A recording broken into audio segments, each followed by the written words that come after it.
Good morning, AJC.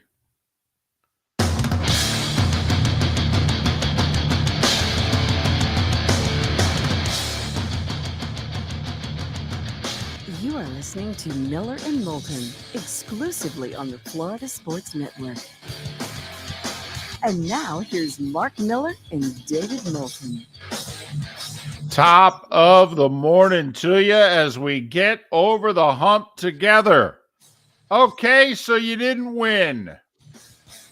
How the heck are you? Miller and Moulton here on the Florida Sports Network, floridasportsnetwork.com. Thanks so much for being with us. Well, back in the saddle again. At least a Floridian, at least we think it's a Floridian, won the jackpot. I mean, lately, the big ones have been going to somebody in California. So, feel as if, we had to pull it back this way.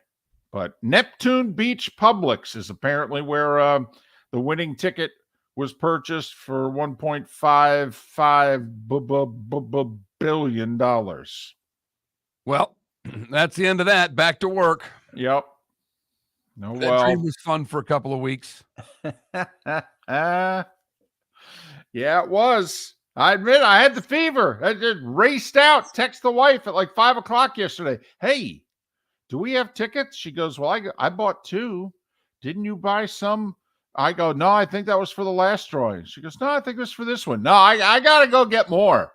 Then I raced out, went down the street, got 5 more tickets, came back. She's like, yeah, you'd already bought 5. That's okay. That's all right.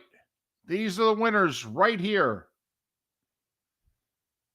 It's going to be a great story to tell to TMZ and what have you. I just had a feeling. I was sitting on the couch. I knew the tickets were just waiting for me. Did you check first thing this morning? Wife, I woke up 5:02 because I had done all my prep work last night. So I slept in. 5:02 a.m. I get up. I stagger out. All right. I'm headed to the fridge for some Gatorade Zero. Wife announces to me, I checked the tickets already. We didn't win, but somebody in Florida won. She'd already checked. 5 a.m. Wow. Man. For someone who would have given all the money away, she gets pretty excited to get up early in the morning and check to see if she won the money. I know. That's the deal we have, ladies and gentlemen. If we ever win a big pot like that, she's not allowed to spend $1 of it. Every dollar has to be unanimously agreed upon to be spent. My wife wants to give it all away. We wouldn't be like those people who win the big lotteries and go bankrupt because we spent all the money. We'd be the rare couple. Oh, how come you guys don't have any money? Honey, well, how come we don't have any money? I gave it all away. That's right, all of it. All of it. We couldn't even keep a little something for the effort. Nope. Had to call my co-host, producer, a couple radio stations and say, hey, can we put the band back together? I'm already out. All I have to show for it is this big cardboard check. I always used to think that growing up when they won the golf tournaments and the bowling tournaments and they give out this big cardboard check, and I'd be like, man, I hadn't gone to a bank yet. I hadn't had my Christmas club yet, $1 a week, $2 a week, and that'd be the money I'd spend on Christmas gifts. And so I didn't quite understand. I'm like, man, that's got to be awkward. How are they going to cash that? So anyway, how you doing? I'm doing good. I watched a lot of baseball last night, and really good baseball. Did you watch the moment in baseball? I did. And that game had moments before. It was a great catch in that game. I mean, there was some good plays, but not that at bat. So if you've been paying attention for the last day or so, there's a controversy in Baltimore. Their announcer did nothing wrong. In fact, it was a pre-produced segment in which all he did was, regurgitate the facts of how the Orioles had struggled for the last 7 years before they took 3 out of 4 at the Trop against the Rays. And before that 4th game, he was just going through how, hey, they've won a series here. They hadn't won a series here in 7 years, blah, blah, blah. And the owner, because he's a thin-skinned weasel, he suspended him because he somehow thought that the announcer was being negative towards the team, when actually he was pointing out a positive accomplishment and how this team has been different than the last few. Well, the baseball announcing world lost their mind. Every single radio and TV play-by-play guy over a 48-hour period of time just could not take the Orioles to the verbal woodshed enough. So, Mark, I don't know what inning it was. 7th was when I thought I heard it, in which all of a sudden the Baltimore crowd is chanting, "Free Kevin Brown," the broadcaster for the Orioles, who's been suspended now 2+ weeks for doing his job. And the Orioles are winning like 6-2. They are. And Matter all of of a fact, that's the exact score when the chant is going down. It is 6-2. And the crowd is chanting, "Free Kevin Brown, free Kevin Brown." Now that would have been cool enough. But then the sports god said, "Hey, you see what's going on in Baltimore?" "Yeah, I know, but they're winning 6-2. "Well, we can change that." "Really?" "Oh yeah." "No, man, their bullpen's like the best in baseball. We can't change that." "Hell, we can't." Scratch out a run in the 8th. Okay, 6-3. Got a shot. Bases loaded, 1 out in the 9th. Walk, a base knock, and then the longest single you'll ever see. And Kyle Tucker comes to the plate. And for the last couple of weeks, Kyle Tucker's been money. Kyle Tucker was a first-round pick a half a dozen years ago. He was the guy that teams asked the Astros for years in trades. "Come on, you're making a push for the World Series. You want Kyle Tucker." "No, that's okay. We're keeping him." "Come on, he's not even playing for you. You're loaded in the outfield. You're not going to need him." "No, we're going to keep him." And now he's a dude. 100-mile-an-hour throwing righty, left-handed power hitter. About a 9-pitch at-bat. Epic at-bat, in which Batista owns him for the early part of the AB, and then Tucker finds himself. Fouls and off starts fouling off pitches. But every pitch he's fouling off is a little cleaner. Yep. He was slapping a couple early, and then he starts taking a few cuts, and all of a sudden he's got the timing. And then here comes the pitch. And there it goes. And remember, the bases are loaded, and they're only down 3. Yeah, do the math. 7-6 Astros, which, by the way, huge moment for the Rays. Well, there you go, because just prior to that, the Rays, who were down 1-0, tie it up in the 7th, rally, get some runs, and end up beating the Cardinals coming from behind to win that game. So for a moment, you're like, oh, man, this is a disastrous day for the Rays. They're getting bad news on the injury front again. They're going to lose to the Cardinals. They're going to fall 4 back. This sucker could be over. And instead, little 3-run rally in the 8th in one place, little 4-run rally in the 9th in another. Bada bing, bada boom. And the sports gods, they intervened last night. Karma, baby. Karma.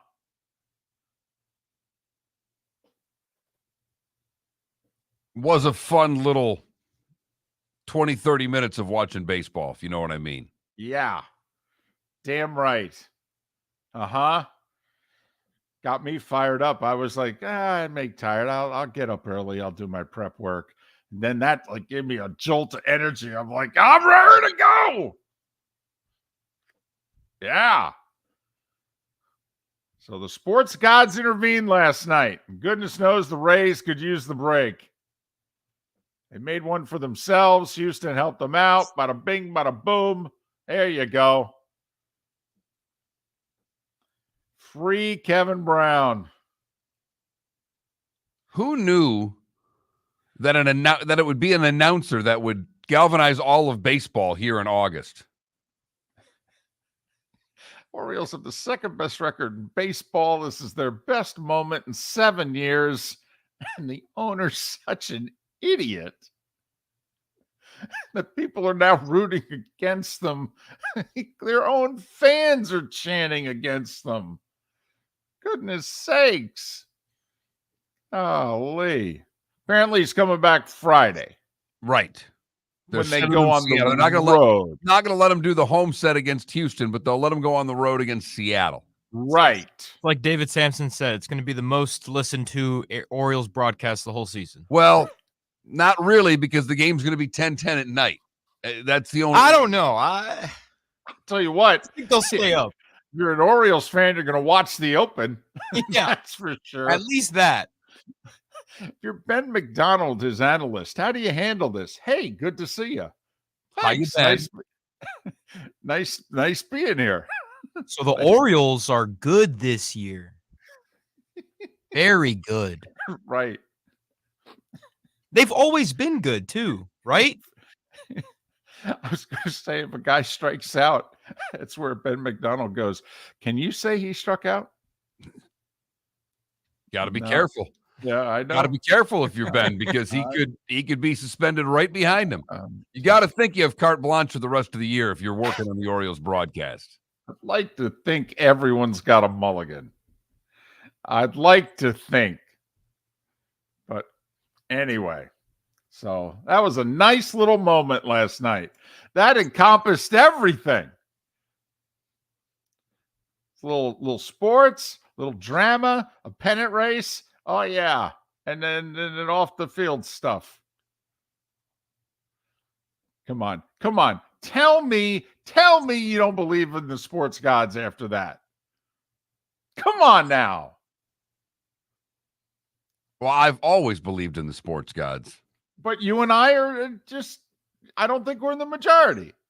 I think people think we're nuts. And what they say about karma is true. Yeah. And Mr. Angelos now knows that. Yeah. Moulton, a.k.a. Mike over there, ready for another hump day edition of Miller and Moulton. Mike. Great show lined up for you. We'll get to all of that. The starting 5, 25 minutes away on Miller and Moulton on the Florida Sports Network. It's time for Dr. Roto's yearly house call, Tuesday, August 15th, 7 o'clock, Shoeless Joe's Sports Cafe in Fort Myers. The second annual Miller and Moulton Fantasy Football Summit, courtesy of the law firm of Michael F. Hornung. Dr. Roto will give you all the tips, secrets, while answering your questions so you can win in fantasy football. Sign up at floridasportsnetwork.com. $50 gets you dinner, non-alcoholic drinks, and Dr. Roto. Seating is limited. Sign up at floridasportsnetwork.com today. The law firm of Michael F. Hornung has successfully represented the citizens of Southwest Florida for over 30 years. As a former prosecutor, the information I know is information you need to know. If you've been arrested for a DUI, a criminal matter, or involved in an auto accident, call the law firm of Michael F. Hornung. I'm a local attorney with local knowledge to assist you through the process. For a free consultation, call 239-437-0095. That's 239-437-0095. Offices in Fort Myers. Located on the East Trail, locally owned Naples Tiki Bar and Grill is an outdoor eatery next to the Hitching Post Shopping Center. Island-inspired food with a true tiki theme. The best place in Naples to enjoy the beautiful weather in Southwest Florida. The Naples Tiki Bar and Grill offers a great menu for dine-in or takeout. Enjoy our famous pulled pork, huge burgers, and tiki bar cocktails. Don't miss happy hour every day from 3 to 6 and live music 7 days a week. See you soon at the Naples Tiki Bar and Grill, 11498 Tamiami Trail East. Hello, friends and family of Southwest Florida. Are you looking to tap into the electric vehicle market? Well, look no further, because we here at Southwest Florida Golf Carts have just what you need. E-bikes, golf carts, LSVs, scooters, and more. Come down and talk with one of our experienced sales reps, have a soda and a smile, and you could be cruising the streets in your new EV today. Stop by the store or visit our website at flgolfcarts.com and enter for a chance to win $100 off your next purchase by answering John's monthly sports question. You are listening to Miller and Moulton on the Florida Sports Network.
$10, Adam. You won $10. Congratulations. All right. There you go. That's a start.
Here we go.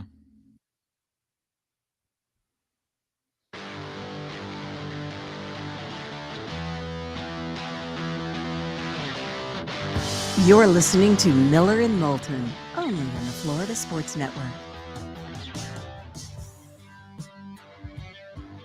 21 minutes past the hour, top of the morning to you. Happy hump day. Let's get over it together, shall we? Miller and Moulton, Florida Sports Network, floridasportsnetwork.com.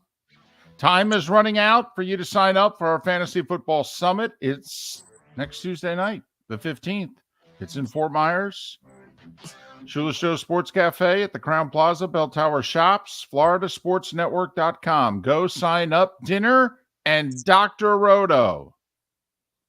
And all the info to have a great fantasy draft and to keep with you so that every week you're putting the right lineups out there. You're making the right moves, thinking ahead. Dr. Roto is a thinker. You need what he's selling. floridasportsnetwork.com. Hope to see you Tuesday night, our Fantasy Football Summit. Presented by the law firm of Michael F. Hornung. Want to make sure we got that in. Get that in. That's important. It is. That's what I've learned Yeah, over right. the years. Yeah. Listen, this could be a really little thing, and I could be making a mountain out of the proverbial molehill. You? I know it's never happened before. I'm not one to overanalyze a 3-car funeral. Right. What was there? A cutaway of a coach somewhere that you saw? Where did you? Can't believe you drew all of that from that. So the Canes and the Fighting Irish. By the way, they're still allowed to be the Fighting Irish. You notice that? I mean, you know, we've had to change so many nicknames over the years, and yet Notre Dame still allowed to be the Fighting Irish. Apparently that's okay.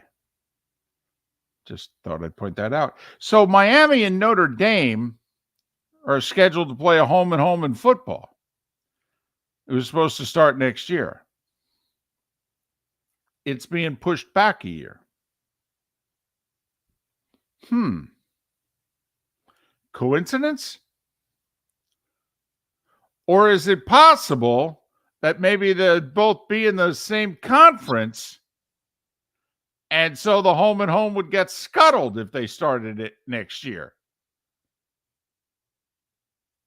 But if they wait, I don't know. I'm just wondering. I'm wondering, is it kind of like the whole Georgia-Oklahoma thing? They had to cancel their home and home. Why?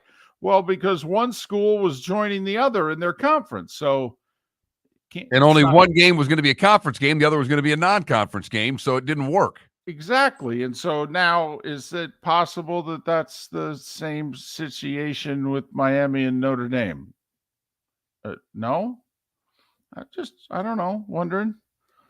Anyway, it's now going to be 2025 and 2026 that they play their home and home. First one in Miami, second one in South Bend. As to what networks the game will be on, hell, we don't know. We'll let Fox and ESPN decide. They're running the show anyway. Because that'll push the game in South Bend past the NBC contract with Notre Dame, right? That would be correct, Mark. Because they're the second game. Their contract will be up by then. You are correct, sir. Right. So it could just be a coincidence. That's all. Miami was the one that moved it. Miami said we overscheduled. We took a look and realized, wow, we got one too many non-conference games. We need to push this back. Notre Dame said, okay. I didn't realize teams had this kind of flexibility this late in the game. I thought we had to set these schedules 114 years in advance, right? And if you make one change to the schedule, oh my goodness. Really? How can I replace this game with anyone decent? That's what we've been told, But apparently, no, Miami picked up the phone and said, hey, you want to push this back a year? Notre Dame went, yeah, man, no problem. Sure, we can find a game for next year. Not a problem. Don't you worry about a thing. It is fascinating that the ACC is in this whatever mode it's in, trying to acquire Cal and Stanford, trying to stay afloat, both. And Miami and Notre Dame are moving games scheduled for next year back a year.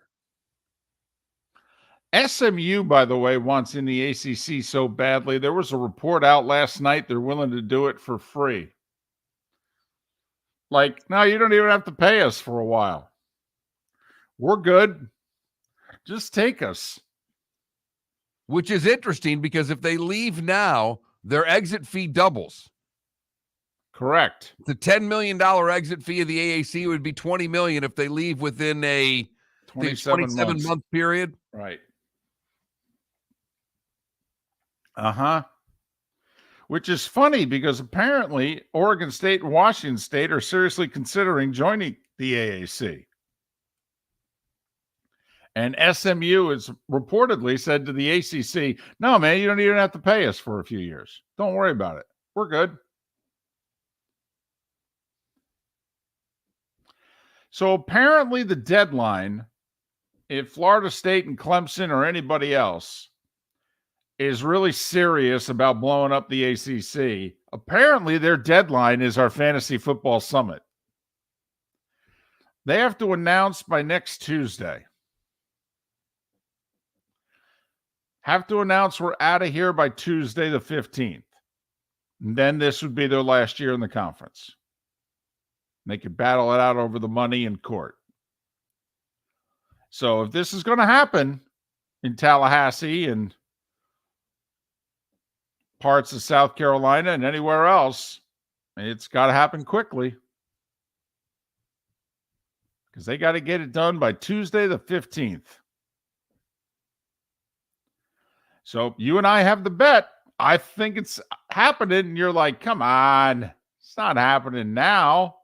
Well, you and I sometimes have to wait years to pay off bets. We got to wait a week.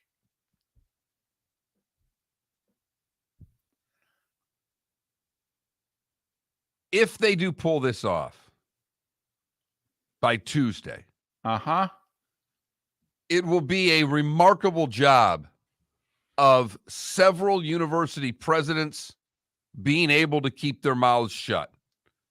Think about all of the people that would have to know about this and keep quiet for this long, David. And no sources in the Big 12 leaking, no sources in the Big 10 leaking, no sources potentially in the SEC leaking.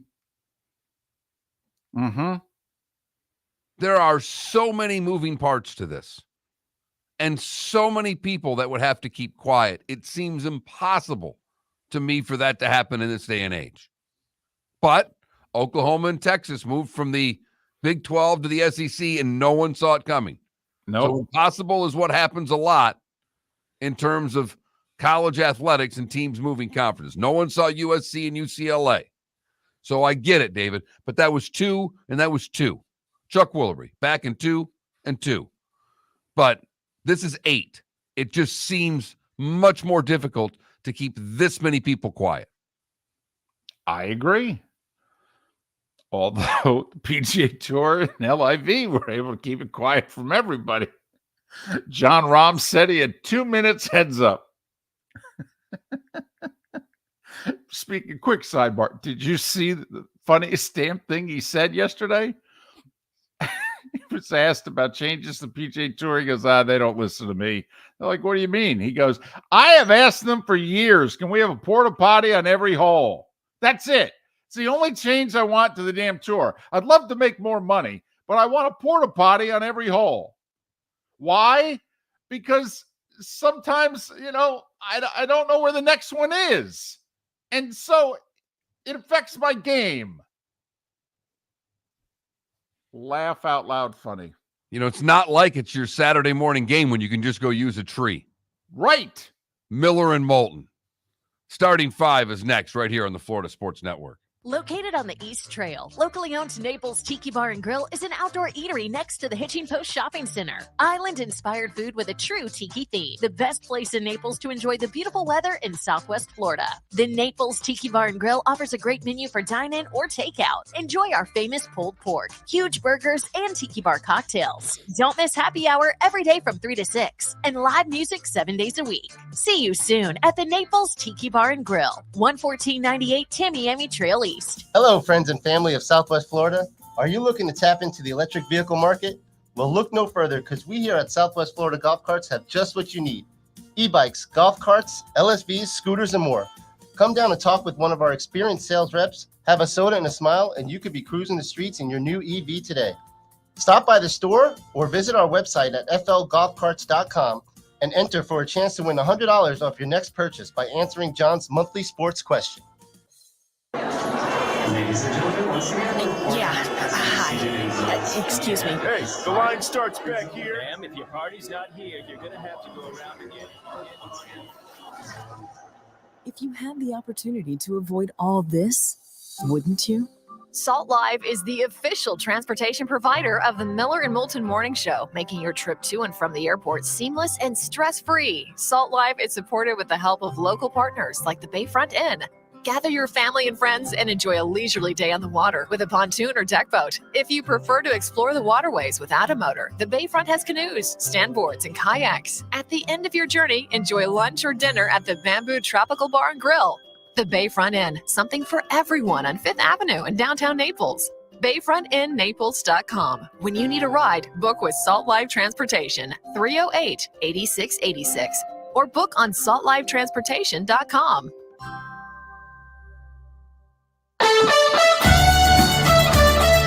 You are listening to Miller and Moulton on the Florida Sports Network.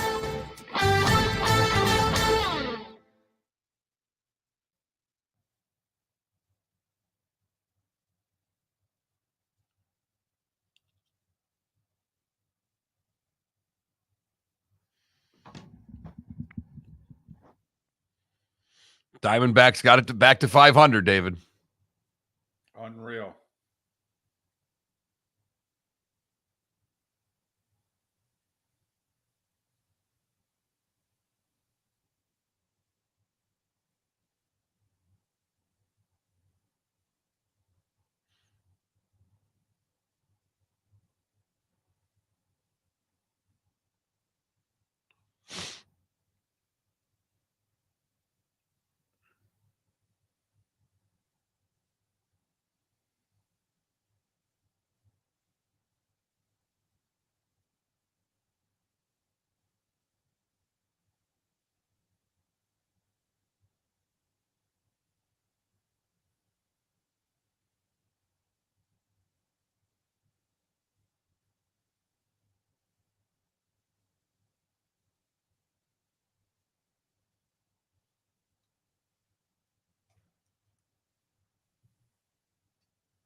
Adam, I made 2 bets this year. The Astros under, because I think it was like 98.5, something ridiculous.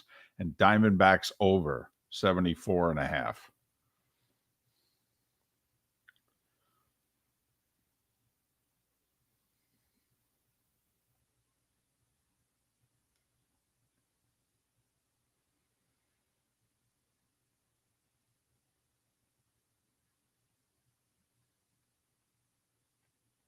What do I need? Like 20 more wins? Mm-hmm. Come on, guys! You can do it! Actually, I need 18. Come on!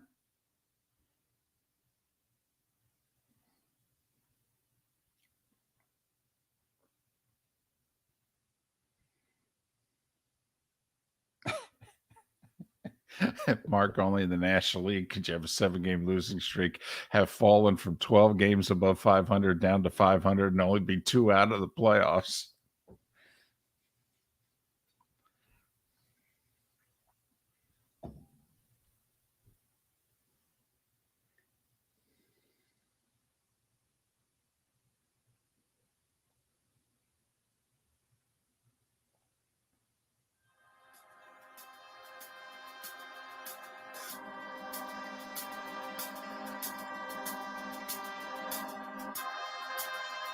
You're listening to Miller and Moulton, only on the Florida Sports Network.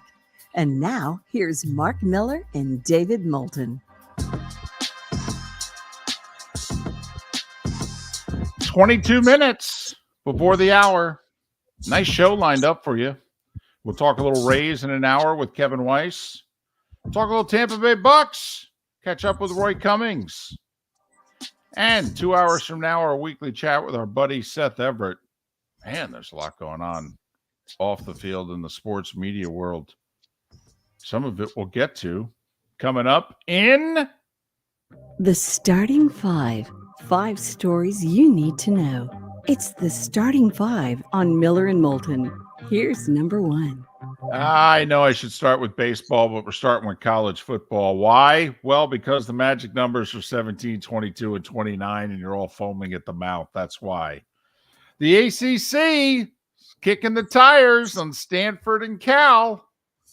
Hell, they're even apparently considering SMU.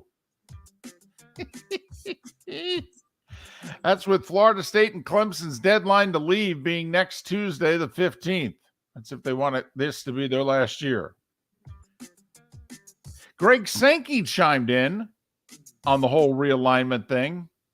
Said he was sad. Said he called the Pac-12 commissioner and a few presidents and ADs up and expressed his condolences. He's sad. Okay. But then he just said, listen, first off, he had a big right hook, which he said, yeah, we don't have to be in 4 time zones to have people on the West Coast pay attention to us. Boom! Boom! Boy, is that a shot at the Big Ten, huh? Sure is. But then he got technical. He was asked about expansion. And besides, we're in a really great place, blah, blah, blah. He then said, well, there's really no reason to add any more teams unless they're pro rata. Which had everybody going, what? So everybody looked up pro rata. Pro rata basically means that, well, ESPN's got to be willing to pay the freight. Pro rata is the pie's this big, and everybody's piece needs to stay the same size. So if you want the slices to stay the same size, you got to make a bigger pie. So Sankey basically threw the gauntlet down to ESPN yesterday on Paul Feinbaum's show on ESPN. Now we're good. We don't need to do anything. Unless some school or schools have pro rata. Back to you, Paul, in the studio. By the way, the NCAA made some noise yesterday, Mark. And of course, if the NCAA made some noise, do you know what was involved? Screwing college athletes. That's right. They denied the hardship waivers of North Carolina wide receiver Devontae Walker and Florida State defensive tackle Darrell Jackson. Why? Because both of them returned home because of sick parents. Problem is they had already transferred once. So it was inconvenient of their parents to get sick after they had already used their one free transfer. So the NCAA said, yeah, we don't care. Hope the parents get well, I guess. But no, they can't play for North Carolina and Florida State, respectively. Not going to happen. Remember, Mark, it's all about the student athletes when it's the NCAA is concerned. Right, the student athletes. Student athletes, correct. Miami and Notre Dame have pushed back their football home and home a year. It was supposed to start next year in Miami. Instead, it's going to start in 2 years in Miami. Major League Baseball. Rays were having a bad day yesterday. Kevin Cash, their manager, said, yes, Shane McClanahan likely will not pitch the rest of the year. He said, now we don't officially know the extent of the injury and, prognosis, recovery time and all that. But and in fact, I probably shouldn't have said this. Probably should wait to hear it from the team doctor. But I'm just saying, I think it's unlikely he's going to pitch the rest of the year. McClanahan's apparently getting more and more tests on what's wrong with his left forearm. So maybe at some point we'll find out. But according to Kevin Cash, don't count on the lefty who was the best pitcher in baseball for the first 2.5 months of the year till, he got hurt. And then the Rays were losing 1-0 in the 7th to the Cardinals. Man, this is going to be, while the Orioles were winning 6-2 in the 8th to the Astros. It's going to be a disastrous day. Then the Rays scored 1 in the 7th, 3 in the 8th. To beat St. Louis 4-2. Zach Eflin, 1 run in 7 innings, getting it done for the Rays. And then Houston helped them out. Scratched out a run in the 8th. Kyle Tucker hit a salami in the 9th. You add it up, that's 7-6 Houston, baby. Baltimore's lead cut to 2 in the East. Cleveland, they only had 3 hits, but the Guardians beat the Blue Jays 1-0. Cleveland picked up a game on Minnesota because Detroit shut him out 6-0. Miguel Cabrera passed Tony Gwynn on the all-time hit list last night. He's now tied for 19th all-time with Robin Yount. I'd say that's a career. Oh, yeah, he won the Triple Crown. Part of it. Anyway. Where were we? Yankees. Boy, did they need to pick up some ground on Toronto, and they did last night. They beat the White Sox 7-1. Judge hit his 21st homer. Yankees 4.5 back of the Jays for the final playoff spot.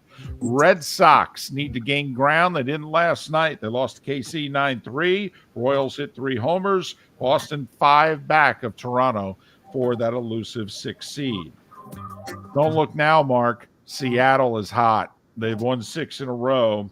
Logan Gilbert, 1-hit ball through 7. It helped that the gifted center fielder Rodriguez channeled his inner Griffey and went about 2 feet over the wall to take a homer away. But Seattle, with the winning streak, Mark, just 2 back of the Jays for the final wild card in the American League. Twins, by the way, with the loss, Cleveland moves within 4.5 in the Central. So the division leads are 2, 4.5, and 3, because Texas won their 8th in a row, beating Oakland 6-1. Texas continues to lead Houston by 3. To the National League, Jorge Soler is getting it done. Kim Ang brought him in last year. He wasn't very good last year. Jorge Soler has been terrific this year. And boy, did the Marlins need him last night, having lost 5 in a row, trailing 2-1 in the 7th. And Soler hit a 2-run shot. Miami held on 3-2. And by beating the Reds, they moved to within a half a game of the Reds and the Cubs for the final playoff spot in the National League. Cubs edged the Mets 3-2. And Cincy and Chicago are both a game and a half behind Milwaukee, who lost in extra innings to Colorado 7-3. So Milwaukee, game and a half lead in the Central. Reds and Cubs tied for the final playoff spot. Just like the Phillies and Giants are tied for the 4 seed. Phillies split a doubleheader with Washington, 8-4. They won the first game, blew a 4-1 lead, lost a nightcap 5-4. While the Giants lost to the Angels, who snapped their 7-game losing skid, 7-5. Braves with 3 in the ninth beat the Pirates 8-6. And Mark, the Dodgers, despite having, like the Rays, seemingly half their pitching staff on the IL, they just continue to win. And the Diamondbacks just continue to lose. That's 7 in a row for Arizona. Dodgers beat them 5-4. Their lead is now 5 in the West. They were tied at the All-Star break. By the way, Freddie Freeman, 3 more hits. He's hit 343. The NL MVP is fascinating. If we actually cared about these things. Got the 2 guys from the Braves, Acuna and Olsen, who are both having ridiculous years. And then you got Freeman, who's having a ridiculous year. And these are the 2 best teams in the National League. Acuna, by the way, hit by a pitch last night, taken out of the game. Let's see if there's any lasting effects of that. Let's hope not. Let's see. Where are we?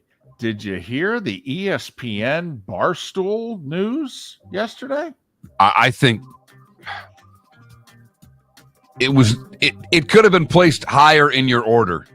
That's what I think of this story. I think this is fascinating on so many different fronts. Well, we will talk about it in a big way coming up after the top of the hour. So Penn Entertainment bought Barstool from Dave Portnoy over the last few years. They did it in stages. They ended up paying him like $600 million to buy it from him. Well, they gave it back to him yesterday. And literally, that apparently is the deal. They gave it back to him. Now, if he ever sells it, they get half of the sale. But we think Portnoy bought Barstool back yesterday for $1 because Penn Entertainment, which has a sports book in 16 states, got into bed with ESPN. They're forming a sports book called ESPN Bet, B-E-T. And it will now be licensed in the 16 states that Penn Entertainment had a sports book. So Portnoy owns Barstool again. They don't have anything to do with the sports book. But now ESPN and Penn Entertainment have formed ESPN Bet. By the way, the closest state to Florida that ESPN Bet has a legal sports book in, Louisiana. Kareem Hunt, remember, worked out for the Saints and they were going to sign him. Well, apparently while he was working out, the Colts called his agent and said, yeah, don't sign and come here and work out for us and trust us. If we're interested, we'll offer more than the Saints. So he did. He went and worked out for the Colts, yet to sign, but it looks like he's got 2 offers. Jonathan Taylor, by the way, has left the team to continue to rehab his surgically repaired ankle. Never mind the fact there's been reports he's got a back injury. Trey Flowers, he turns 30 next week. He's back with the Patriots. Remember, he started his career there, then signed the big 5-year deal with the Lions, played last year with the Dolphins, got hurt early. Yeah, he's back with the Patriots. And Mark, I don't know. There may be no joy in Washington because apparently some of the guys on offense don't like their new offensive coordinator, Eric. He's Bieniemy. hard on them, David. He is. He is very hard on them. In fact, he is pressuring them to wait for it, play better. How dare he? I know. Be accountable. So now remember, Bieniemy has never been a head coach, in part because his reputation that he's a bit of a hard ass. Well, he left Kansas City. Now he's in Washington. He's been on the job a few weeks. And apparently some of the players on offense have gone to Ron Rivera and complained. And Rivera has basically said, well, they're being coached differently. They'll, he's old school. And, there's an adjustment period. But Ron Rivera talked openly about it yesterday. You know me, Mark. I love that. I think it's a good thing. Rivera's getting criticized for, quote, airing their dirty laundry. Well, no offense. The players were airing it to you off the record, and you were printing it. So what's he supposed to do? Ignore it? And finally, Mark, history made last night in Sacramento. The Sacramento Republic are a United Soccer League team, which is what, the level below the MLS? Okay. They signed a 13-year-old California kid, Davian Kimbrough, the youngest pro ever in major American sport. He's a 5'11" forward. He's a dual national between the United States and Mexico, but he grew up in Woodland, California. And he's been signed to a professional contract. He's that good. And at 7 minutes before the hour, that was the starting five every weekday morning at this time on Miller and Moulton.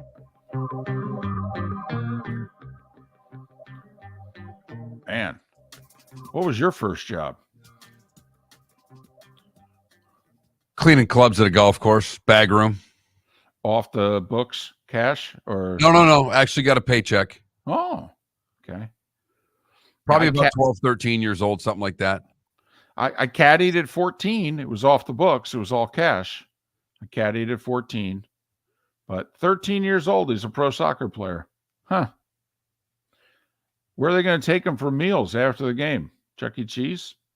The law firm of Michael F. Hornung has successfully represented the citizens of Southwest Florida for over 30 years. As a former prosecutor, the information I know is information you need to know.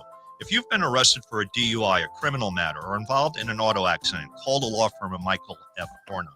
I'm a local attorney with local knowledge to assist you through the process. For a free consultation, call 239-437-0095. That's 239-437-0095. Offices in Fort Myers. It's time for Dr. Roto's yearly house call. Tuesday, August 15th, 7 o'clock, Shoeless Joe's Sports Cafe in Fort Myers. The second annual Miller and Moulton Fantasy Football Summit, courtesy of the law firm of Michael F. Hornung. Dr. Roto will give you all the tips, secrets while answering your questions so you can win in fantasy football. Sign up at floridasportsnetwork.com. $50 gets you dinner, non-alcoholic drinks, and Dr. Roto. Seating is limited. Sign up at floridasportsnetwork.com today. Hello, friends and family of Southwest Florida. Are you looking to tap into the electric vehicle market? Well, look no further, because we here at Southwest Florida Golf Carts have just what you need. E-bikes, golf carts, LSVs, scooters, and more. Come down and talk with one of our experienced sales reps, have a soda and a smile, and you could be cruising the streets in your new EV today. Stop by the store or visit our website at flgolfcarts.com and enter for a chance to win $100 off your next purchase by answering John's monthly sports question. Visit Jason and Todd at the Diamond District. 20 years ago, Jason and I had the idea for a jewelry store like no other. With a vast selection of certified diamonds priced 8 to 12% over cost. A team of individuals who are educated, driven, and believe in cultivating relationships. Today, we have become one of the largest independent jewelry stores in the country. Todd and I love what we do and are in the store nearly every day, along with our GIA gemologists, master jewelers, custom designers, and non-commissioned diamond consultants, all of which we consider family. As direct diamond importers, we travel the world, forging relationships and sourcing diamonds. What we love most about our business is that we can call Southwest Florida our home. If selection, value, and comfort are important to you, give the Diamond District an opportunity. You won't find a better diamond buying experience. Todd and I look forward to shaking your hand and welcoming you to our Diamond District family. At the Diamond District. Located Located on the East Trail, locally owned Naples Tiki Bar and Grill is an outdoor eatery next to the Hitching Post Shopping Center. Island-inspired food with a true tiki theme. The best place in Naples to enjoy the beautiful weather in Southwest Florida. The Naples Tiki Bar and Grill offers a great menu for dine-in or takeout. Enjoy our famous pulled pork, huge burgers, and tiki bar cocktails. Don't miss happy hour every day from 3 to 6 and live music 7 days a week. See you soon at the Naples Tiki Bar and Grill, 11498 Tamiami Trail East. You are listening to Miller and Moulton on the Florida Sports Network.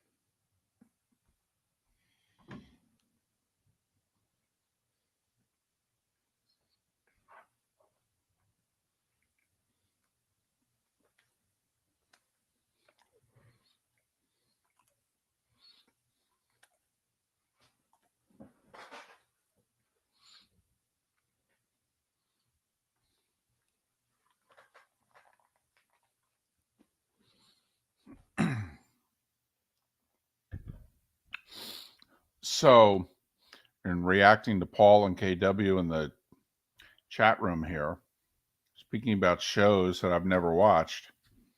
So I started watching last night Ted Lasso for the first time.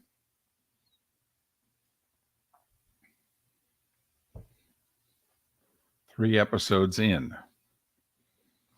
to the show that so many people raved about. I guess it won 11 Emmys in 3 years or whatever.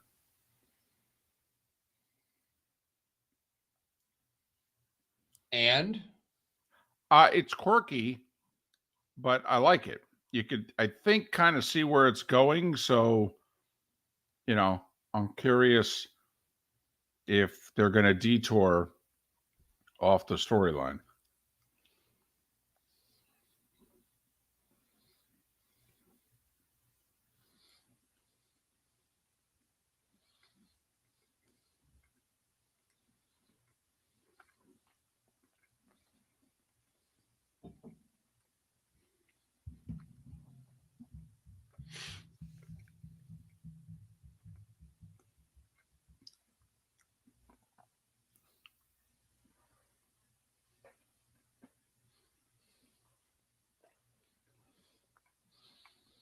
So my wife and I were arguing over it.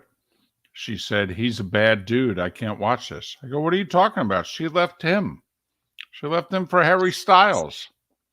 She goes, yeah, but he treated her badly. I go, how do you know?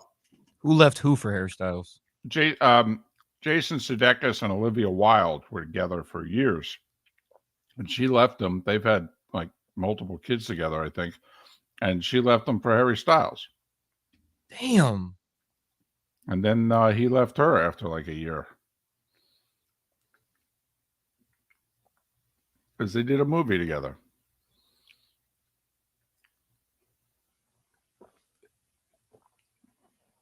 That's the other thing going on with this actor strike here. I mean, actors who never spend any time with their mates are now, they're stuck living with each other now. Divorce rate in Hollywood's going to go even higher.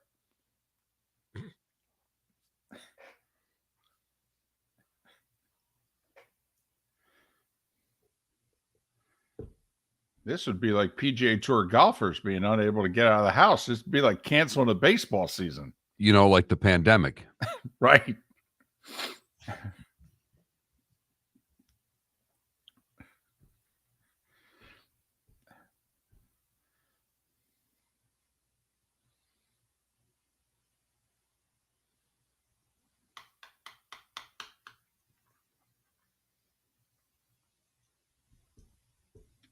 Here we go.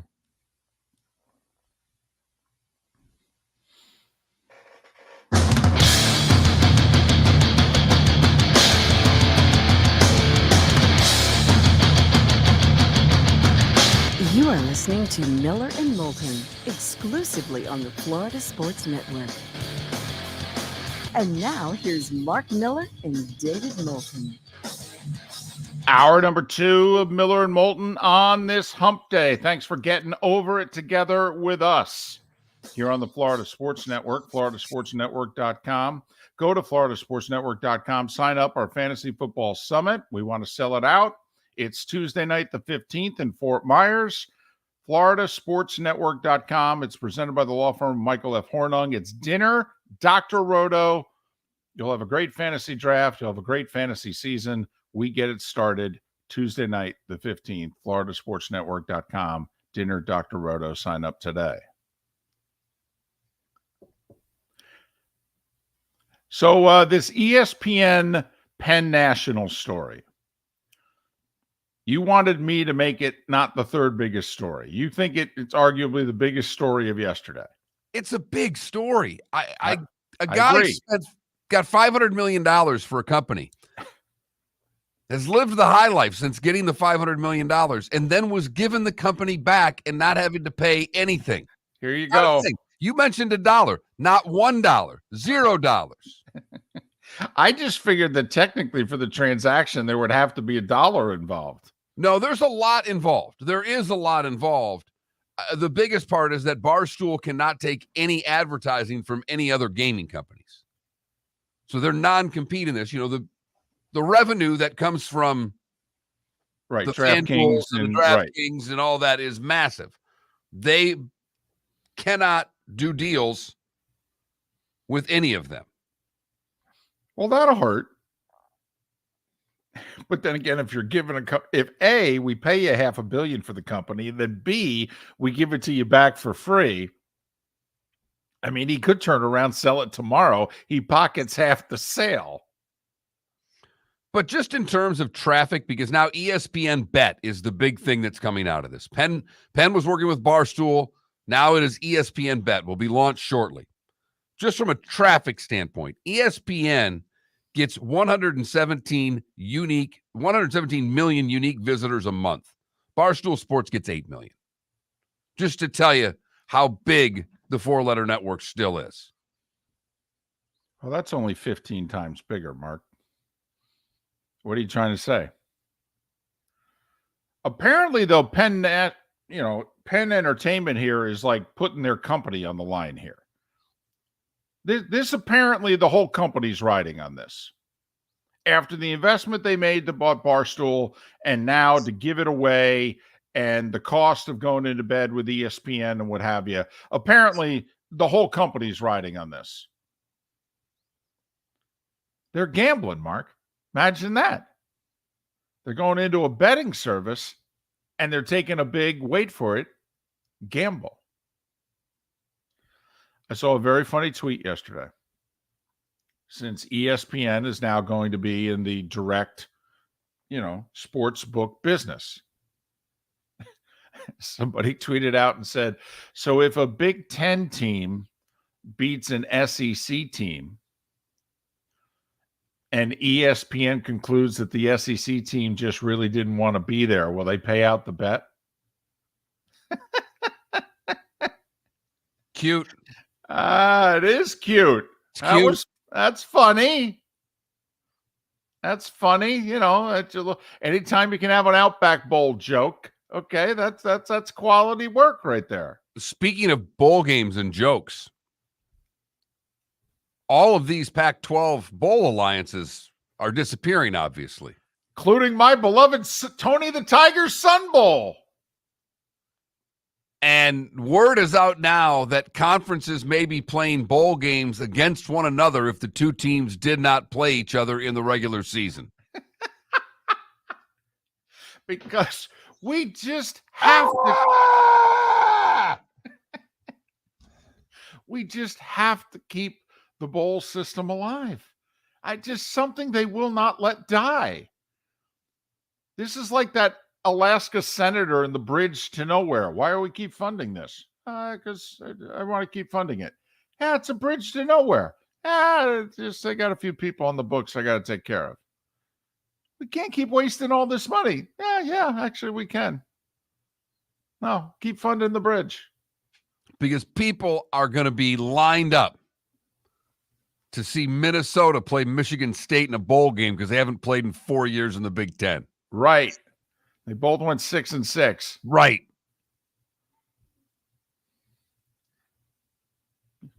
But yeah, I mean, one of the final quote unquote Pac-12 games that will ever be played involving a Pac-12 team will be the Tony the Tiger Sun Bowl, Mark.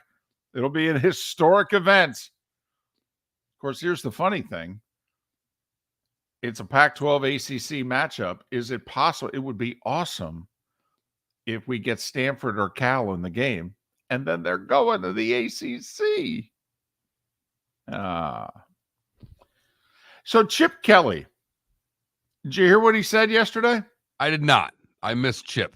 I have to admit, a little warning. This sounds brilliant. Now, I know it involves college football, and it's coming from a college football coach, but I'm throwing this out there. He said, so let me get this straight. Notre Dame is an independent in football, but they're in a conference for all their other sports. Well, why can't we just do that with everybody? He goes, we could have, and he just picked a number. He said, so why don't we have 64 football independents in the Power Five? And then, we have a playoff, I don't know, 8, 12, 16 teams, however you want to do it. And then in all the other sports, they stay in their conference. He goes, and then the group of 5 can do the same thing. He goes, why can't we do that? I have to admit, I feel like I'm watching an episode of Law and Order, and the prosecution is just kicking butt. And all of a sudden, the defense attorney gets up and goes, I just have one question for you guys to consider. And he throws this out there, and he sits down. Well, Chip, I think it's a brilliant idea. You don't have a conference commissioner right now you can even call because you're in no man's land. But let's ask Greg Sankey what he thinks about 64 independents. Because the commissioners, along with the networks, are running this right now. So in order to make this happen, you're going to have to get rid of some commissioners. Well, right. I mean, he was basically laying the gauntlet down at the NCAA, saying, this all could have been avoided. I mean, if you think about it, if Notre Dame can do it, well, why couldn't the rest of us do it? And then we all could have stayed regional with our 20-something other sports, and we just treat football differently. And maybe a way to treat football would have been this way. I have to admit, when he said Notre Dame's doing it, why couldn't the rest of us do it? I don't know. I kind of thought, listen, we know it's not going to happen. Come on, the genie's not going back in the bottle. This sucker's over. It's blown up. The ACC's next. This is going to get ugly. And if the ACC survives for now, eventually, something's going to happen again. Sankey, by the way, already came out yesterday, Mark. We warned everybody last week this was going to happen.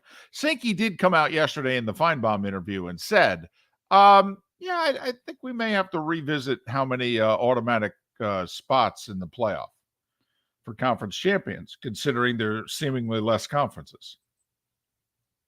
We may have to talk about that. Well, Greg Sankey wants to talk about something. It gets talked about. By talk about it, meaning we're going to reduce it by 1. Right. At least.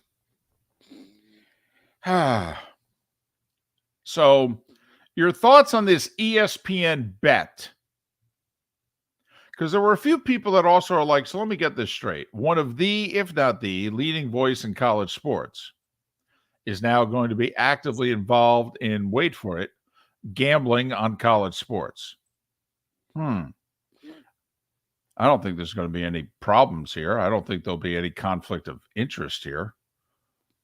I don't think maybe some of the stuff that you see on television you should maybe question.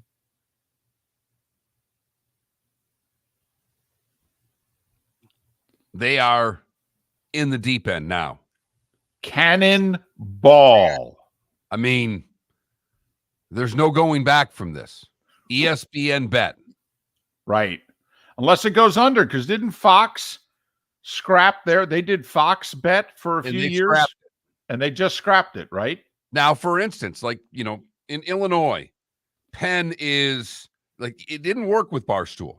One, the regulators were all over him because Barstool couldn't contain themselves. But for instance, Penn has the 7th largest handle of the sportsbook market in Illinois, 3.7% of the market.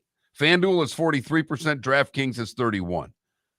That's a tough hill to climb. I mean, they're banking on getting into the new states, getting into the Florida and the Texas and the California and making their headway there.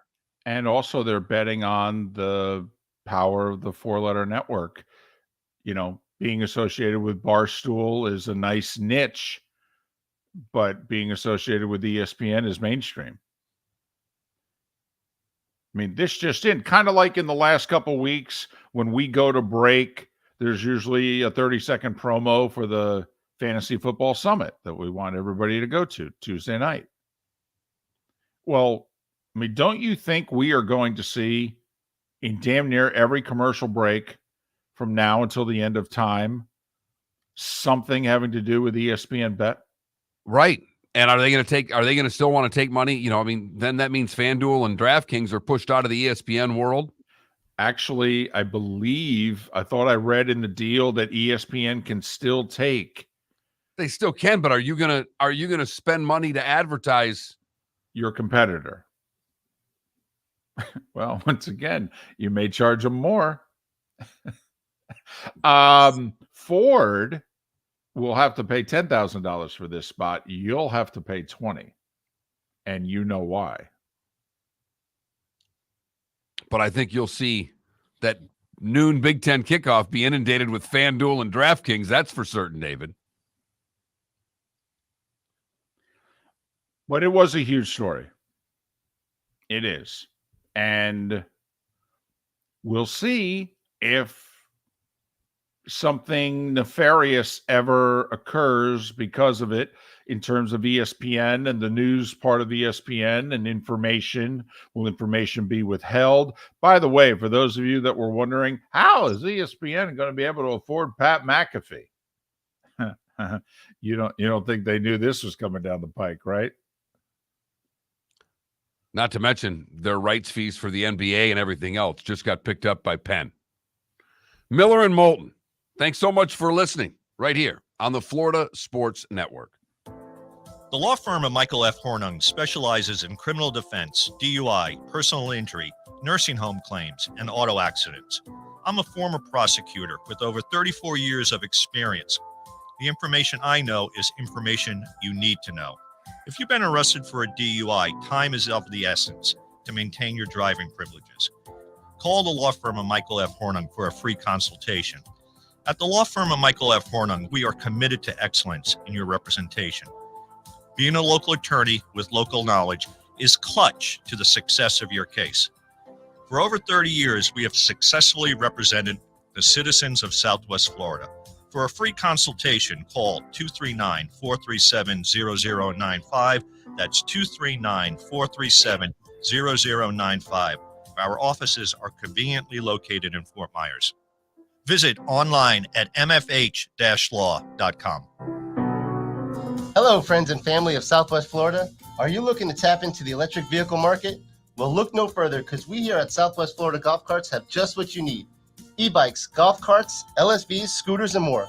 Come down and talk with one of our experienced sales reps, have a soda and a smile, and you could be cruising the streets in your new EV today. Stop by the store or visit our website at flgolfcarts.com and enter for a chance to win $100 off your next purchase by answering John's monthly sports question. Located on the East Trail, locally owned Naples Tiki Bar and Grill is an outdoor eatery next to the Hitching Post Shopping Center. Island-inspired food with a true tiki theme. The best place in Naples to enjoy the beautiful weather in Southwest Florida. The Naples Tiki Bar and Grill offers a great menu for dine-in or takeout. Enjoy our famous pulled pork, huge burgers, and tiki bar cocktails. Don't miss happy hour every day from 3 to 6 and live music 7 days a week. See you soon at the Naples Tiki Bar and Grill, 11498 Tamiami Trail East. You were listening to Miller and Moulton on the Florida Sports Network.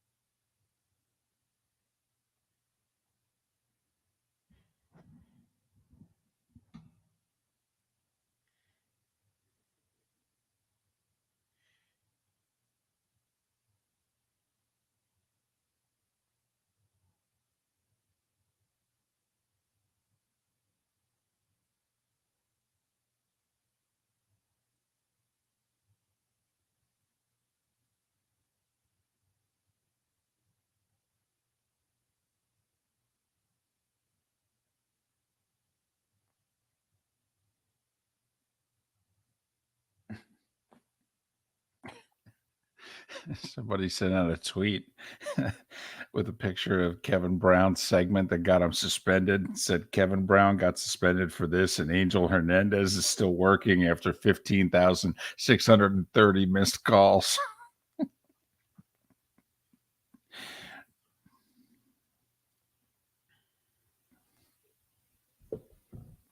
Well, and how about you watch out of that Orioles game? That pitch that they called him out on was 4 inches inside, 3 inches inside. I think that was a makeup call because he thought he missed the check swing. Did you see that? I missed it yesterday when we were talking. The Red Sox had hit the walk-off slam in the ninth. I didn't see. Did you see the at-bat before the slam? I didn't. 2 on, 2 out, bottom of the ninth, 3-2 pitch. And the guy clearly appears to swing. Does not hold up on a high fastball. And, I mean, the pitcher and the catcher are both walking towards the dugout. Home plate umpire goes like this. First base umpire goes, didn't swing. I mean, the Royals manager comes out, gets ejected. So that's a walk. Bases loaded. Next guy, it's a salami. And see, here's my thing. How is that not something that you can review? If you have replay, I mean, that's real simple, by the way. That's 5 seconds. Can I take a look at this again? Let me see. Oh, yeah, he swung. He's out.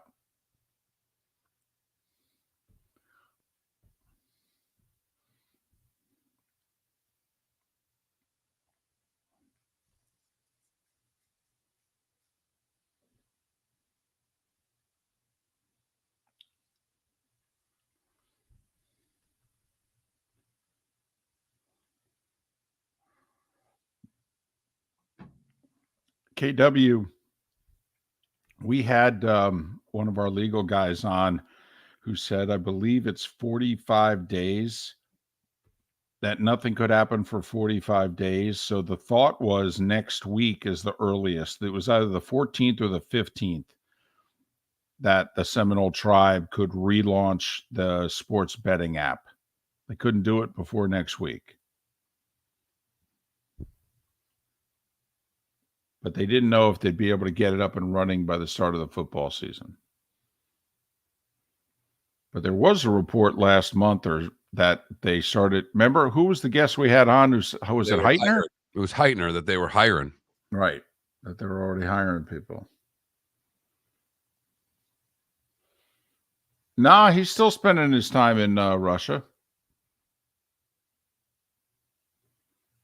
We had him on, in fact.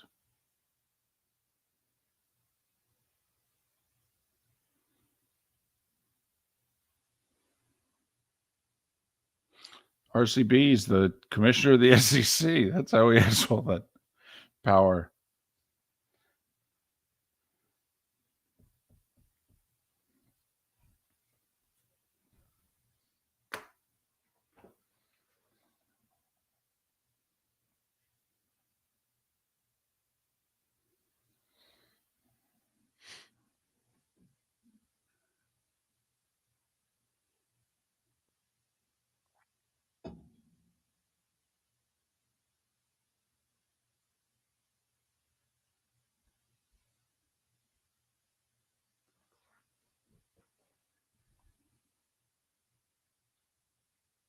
Here we go.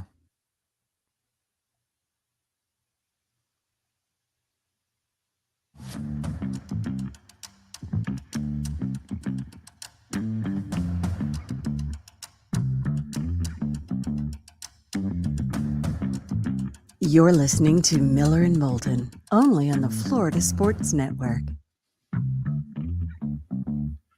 21 minutes past the hour. Kevin Weiss, who covers the Rays, will join us in a little more than 15 minutes' time. Very newsy day for the Rays yesterday. Not good off the field, outstanding on it. We'll talk to Kevin about the Rays. Roy Cummings will join us in 40 minutes about the Bucs. We have an old-fashioned quarterback competition. This is the most interesting training camp in all the NFL. Anybody else got one of these? I don't think so, right? I mean, Houston, Indianapolis, Carolina. I mean, they're basically handing the sucker over to the rookies they drafted, right? Absolutely. So, this is the only one. Talked to Roy Cummings about that and other things with Tampa Bay, and Rondé Barber getting in the Hall of Fame last weekend. He covered his whole career. And Seth Everett joins us a little more than an hour as well. Miller and Moulton, thanks for listening. 21,000 is the text line, 21000. You can text anything you'd like to us. If you've never texted the show before, you need to text the keyword FSN Radio. FSN Radio, all one word. Do that once, and you can text as much or as little as you would like. Mark, we've been very consistent over the years. What is the only thing that counts in August in football? Injuries. So, if you're a Doll fan, should you at all be concerned about the joint practice yesterday with the Atlanta Falcons? Because word for the practice was that if Tua had time, they destroyed the Falcons defense. Destroyed it. But B, on 30 pass attempts, if sacks were allowed, he would have been sacked 7 times. That's not good, David. Mark, I understand teams can change year to year, but Atlanta didn't get Aaron Donald in the offseason, did they? Not that I'm aware of. Did they get a Bosa? No, they don't have one of those either. A Watt? Even the retired one. Did they get a Watt? No Watt, no Bosa, no Donald. Okay. Because last year, the Atlanta Falcons were second to last in the NFL in sacks. And apparently, they damn near equaled last year's entire total in a scrimmage yesterday. So those of us who have high expectations for the Finns, but have said, we're still a little concerned about that offensive line.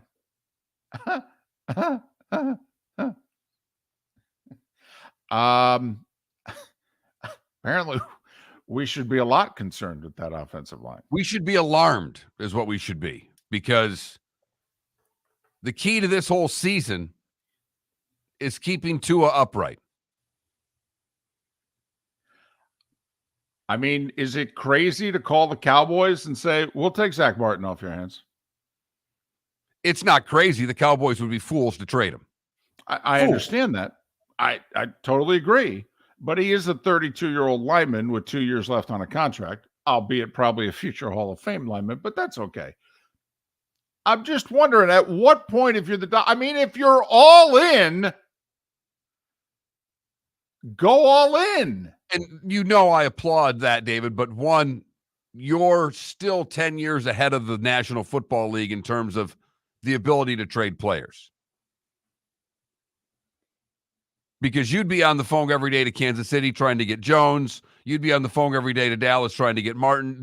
You would be relentless. Well, I mean, listen, the whole Dalvin Cook thing is cute. It's fun. They need Zach Martin.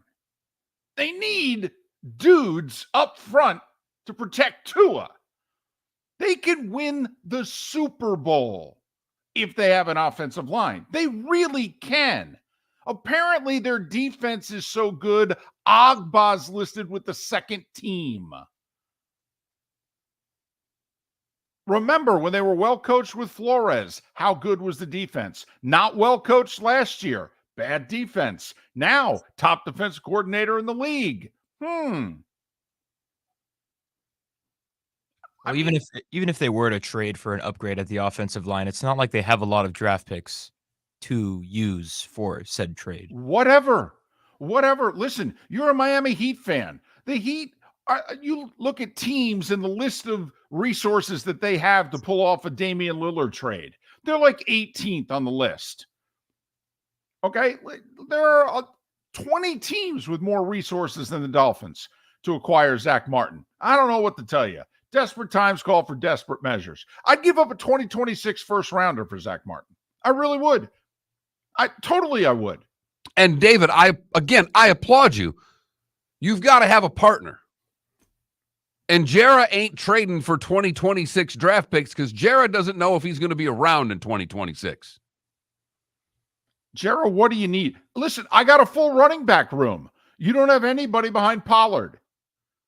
Okay? Which one you want? You want Mostert? Take Mostert.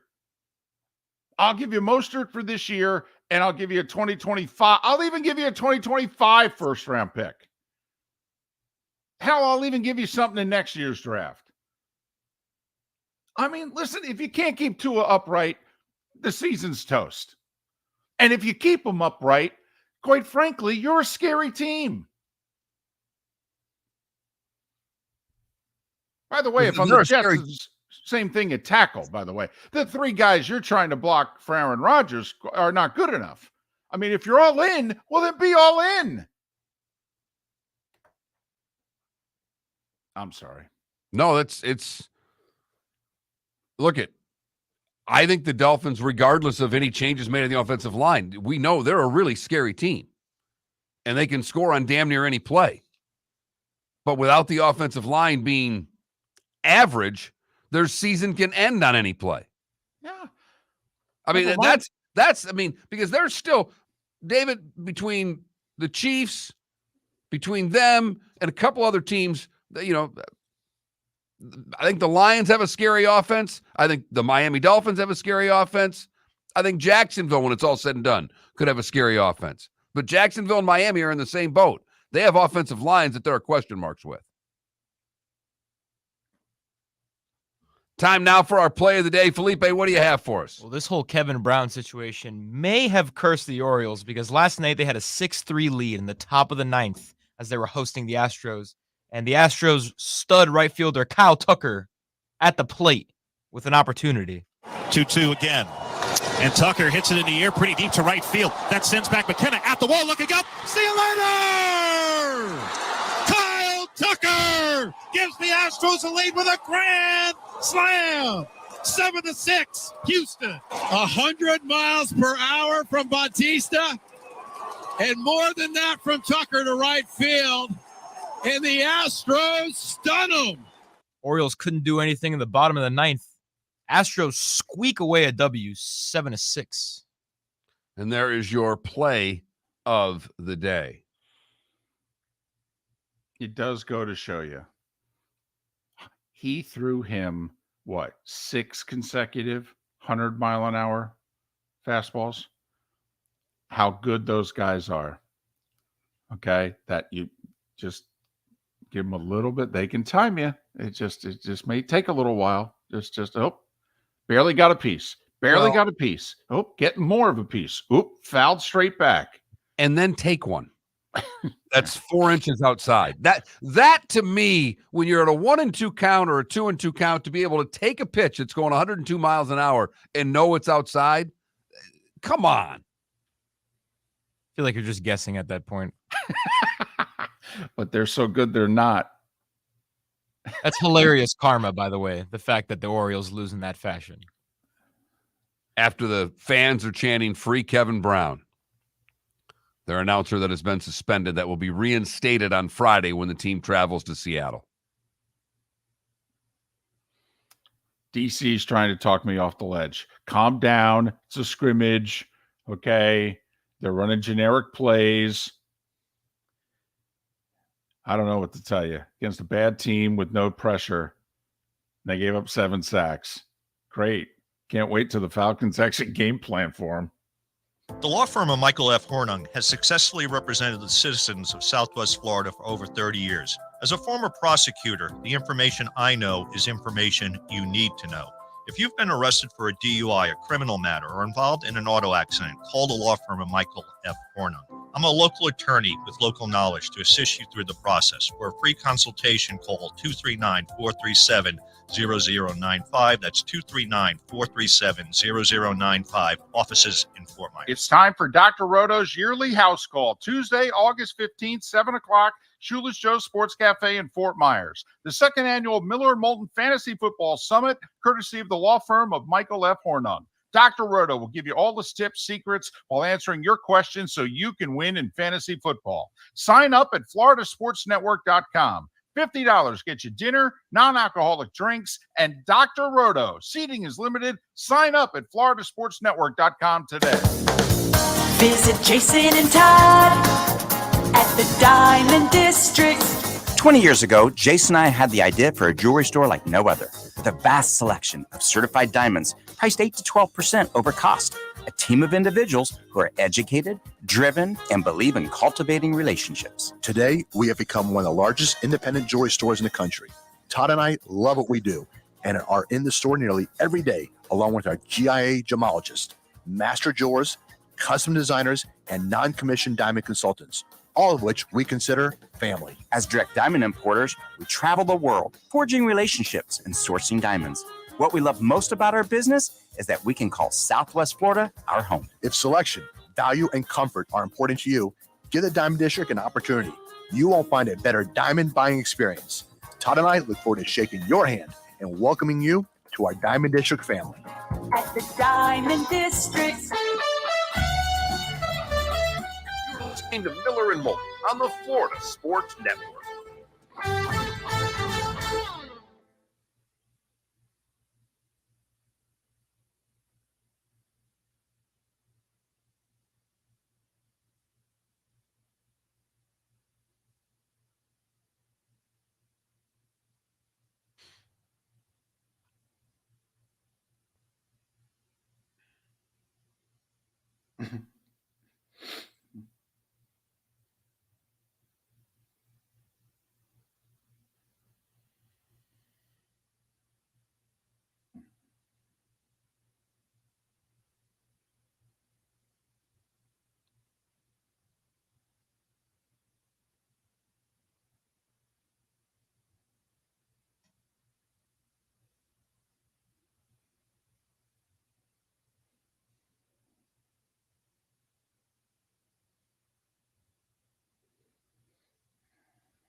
Was that David? Who was doing play-by-play of that game on TBS, David, last night?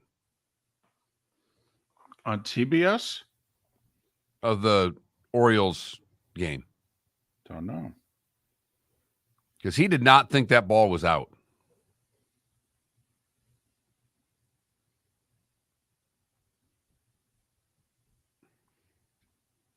I love the Orioles hats. I do too. They're awesome. I love the A's unis. Yeah, it's a damn shame that. I mean, I hope they don't. I love every combination. I love the A's unis. I hope they don't rebrand when they move. Boy, everything in Vegas is black. I know. The hockey team has the Army colors. Mm-hmm. We all know the Raiders colors. No, they can't change that. Some of the best uniforms in sports.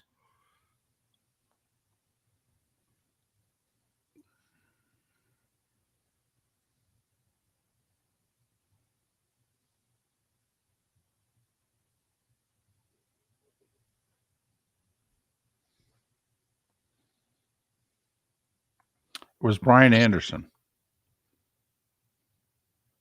It was Brian Anderson. It was Brian Anderson and Jeff Francoeur. Okay.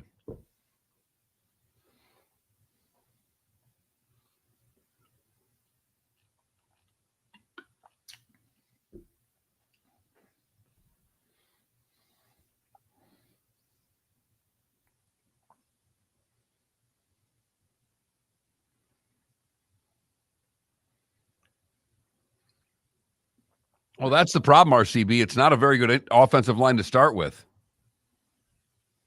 Yes. Neptune Beach, Ryan. Neptune Beach. Yep. And somebody in South Florida apparently won $2 million. $1.58 billion.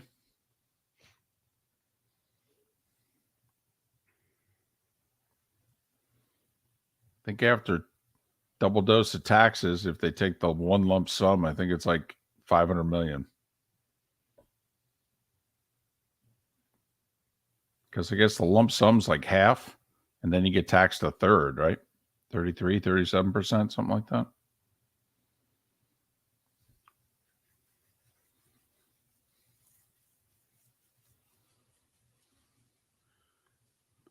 Okay, Adam, I know you're on this Jake Paul thing, but Jake Paul was heavily favored in the fight against Diaz. He was not a 7-1 underdog. He's 7-1. He was a heavily favored fighter in that. It wasn't even, he was favored to win. I mean, I know you think you're on a limb here saying that you made this great call that he beat Diaz. Diaz is an MMA guy. Right. When he fights a boxer again, let me know. It's a nice little cute, fun story for entertainment. He's not a boxer yet.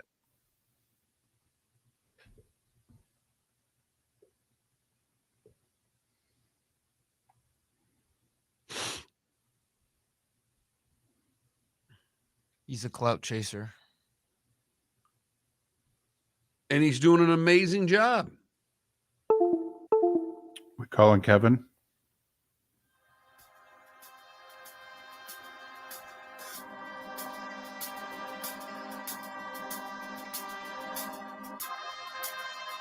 You're listening to Miller and Moulton, only on the Florida Sports Network. And now, here's Mark Miller and David Moulton. 22 minutes before the hour. Thanks so much for being with us. Miller and Moulton, Florida Sports Network, floridasportsnetwork.com, whether you're in Lake City, surrounding areas, Tampa, St. Pete, Port Charlotte, and Venice, and our longstanding home in the 239. Thanks so much for being with us. Make sure you go to floridasportsnetwork.com. Not only download anything you missed, like yesterday's show. I mean, David Sampson, Pat Kerwin, JP Shadrick. Another great lineup today, floridasportsnetwork.com, and sign up for our Fantasy Football Summit, Tuesday night, the 15th, presented by the law firm of Michael F. Hornung. Kevin Weiss is kind enough to join us once again. He of the Locked On Rays podcast. Locked On Rays is the podcast. Follow Kevin on Twitter, Kevin Weiss _ WEISS_. Kevin, David, and Mark, once again, good morning. How are you? Doing well. The Rays seem to be winning as of late. Unfortunately, some bad news or bad updates on Shane McClanahan. Well, no doubt. McClanahan, now that makes 3 starters. They're down with Rasmussen and Springs also out. This has been a tough year, and yet they still maintain a really solid pitching staff. Is this pitching staff good enough to go deep in the playoffs without McClanahan?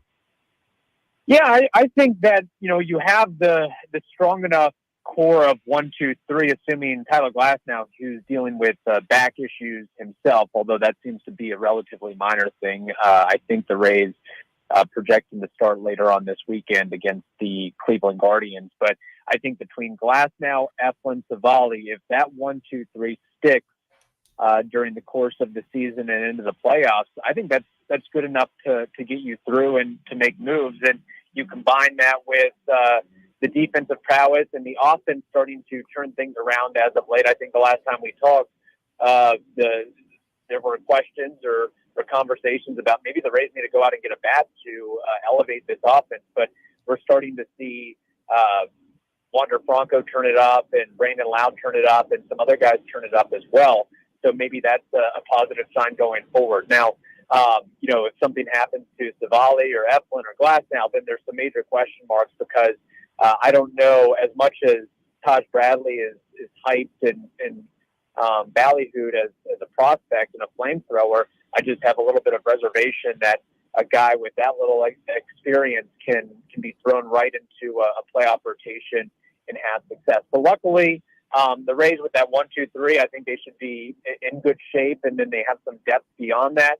The bullpen, of course, has question marks, isn't as strong as it's been in previous iterations, but I still think that they can patch together and be okay. And the one thing that I think is working in the Rays' favor, and I mean, there's other teams like this as well, but they've been battle tested through the playoffs. I mean, they've been in the playoffs year in, year out consistently, where you have some of these upstarts like the Baltimore Orioles who haven't experienced that. So I'll be curious to see how that all shakes out. But then again, not to go too long-winded on the answer here, you also have some tough competition in the Astros who went out and got Justin Verlander. The Rangers who put their money where their mouth was and got Aroldis Chapman and Max Scherzer and others as well. The Orioles boosted themselves. Other teams boosted themselves. So, it's not like there's a good, 6 to 8 teams out there that are going to be tough to run through. Well, did you think the Rays did enough? I mean, that Savali trade now is looking even better just for making the trade than it was the actual trade itself, which I still thought was a terrific trading offense in the minors for pitching in the majors. I thought was a brilliant trade. But Kevin, if we can go back a week or so, did you think they did enough before whatever is going to play out here? Yeah, that's a good question. I mean, you could always have the conversation of, you can always go out and get more, especially in comparison to what some of the other teams did. Like I mentioned, the Rangers, for example. I would have maybe liked to see more of a quality name brand bullpen guy or reliever to bring into the fold. But maybe, the deal wasn't there for whatever reason. But I agree with you that it was really smart to bring in Savali. That kind of came out of nowhere. A guy who has multiple years left of control for the Rays, which I think is going to be very important as Shane McClanahan seemingly will be rehabbing, and so will Jeffrey Springs and Drew Rasmussen, and who else knows who will get injured on the pitching side of things. But if there's one issue, I guess I would say is, I'd want more of that name brand reliever. Not saying that you had to go out and get a Aroldis Chapman quality guy, but there are some names floating around there, like the Royals have Scott Barlow or had Scott Barlow, and I think the Blue Jays got Jordan Hicks. Names of that ilk would have been nice to bring to the equation. Certainly, the Rays have enough prospect equity to make a deal like that go through. But then again, maybe they're confident in what they're doing with Robert Stevenson and Jake Diekman. They're confident in Pete Fairbanks, although he seems to have issues pitching in the cold weather. Jason Adam, and then we also saw them claim Cole Sulser, former Rays player, off waivers. So maybe they can work some of their bullpen reliever magic with a guy like that. I know that they've they have the reputation, have been very successful of just getting guys off the scrap heap and turning them into wonderkins. And that just hasn't worked as much this year compared to previous years. But yeah, that would be kind of my main issue. But I wouldn't say the trade deadline was a failure in any regard. And it was a case of Kyle Manzardo. I know he's been talked about and he's been a fast riser in the minor league system, but you've got so many other first baseman prospects in that organization, so many other guys that you can't play them all. At some point, you gotta trade some of your strength for a need or two. And I thought that was a really shrewd move, because there's a lot of first base options between Yandy Diaz being under control, Jonathan Aranda. You could move Curtis Mead over to first base at some point. You have guys in the lower minors like Xavier Isaac. So I think that can be, that's not a huge pill to swallow. Although in reading some of the articles after the fact, it's believed that Manzardo was the highest value prospect that was traded at the deadline by any team. So the Rays clearly see something in Aaron Savali to be able to give up a guy like that. Well, there's no doubt in Savali, much needed. And like you said, they've got first base locked up for the next few years. So it made a trade that was available. How much do you put into a half hour? I mean, last night, things not going well. They rally, they get 1 in the 7th, 3 in the 8th, and get the win at the same time. The Orioles let one slip away, giving up a grand slam in the top of the 9th. How much do you put into how much a half an hour can change the fate of things? Because right now Baltimore's got the Astros, and then I think they've got another Seattle tough series. They're playing hot. The Rays playing the Cardinals and the Guardians, who are skidding. This could be a pretty big week for the Rays.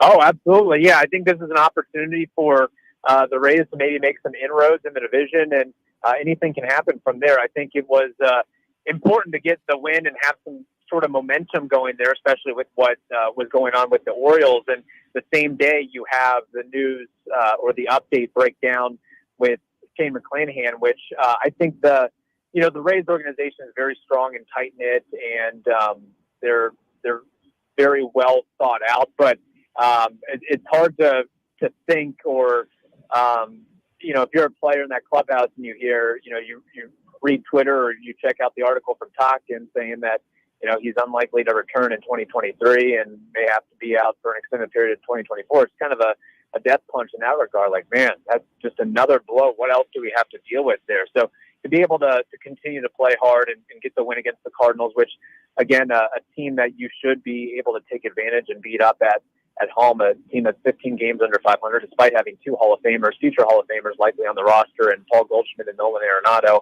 They're kind of like the Angels in that regard.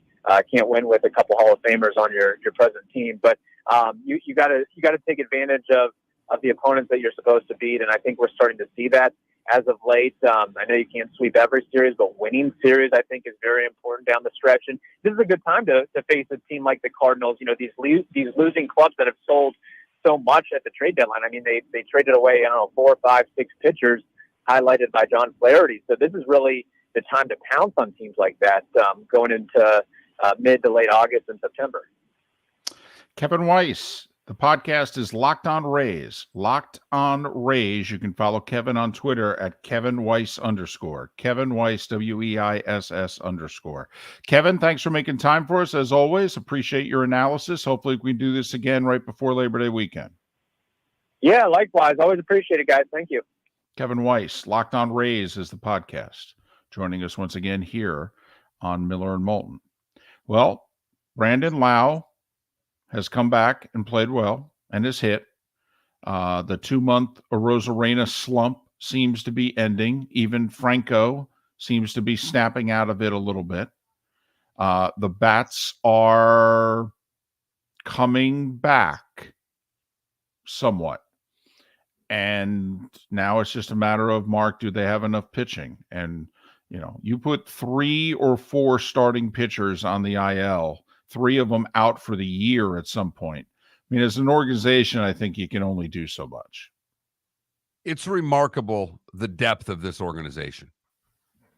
And while we wanted them to make more moves, you can't argue with any of the things that they do, because they managed to make one big move for Chevalier to get him in. That could turn out to be the biggest trade of the deadline, David. Right, because at the time you're making it, you're penciling him in as a number 4 starter in a best-of-7 series, and now he could be pitching the deciding game 3 of a best-of-3 first-round series if you're not able to win the East. And, think about it. You win the East, obviously, you'll be the 1 seed in all likelihood. Okay, I think you'll end up with a better record than either Texas or Houston, but it could be close. It is close. You win the East, you're going to be the 1 seed. And we all know the advantage that the Rays have at the Trop. You don't win the East, you're going to be in a 4-5 best-of-3 with the second-place team in the West, either Houston or Texas. That ain't going to be easy.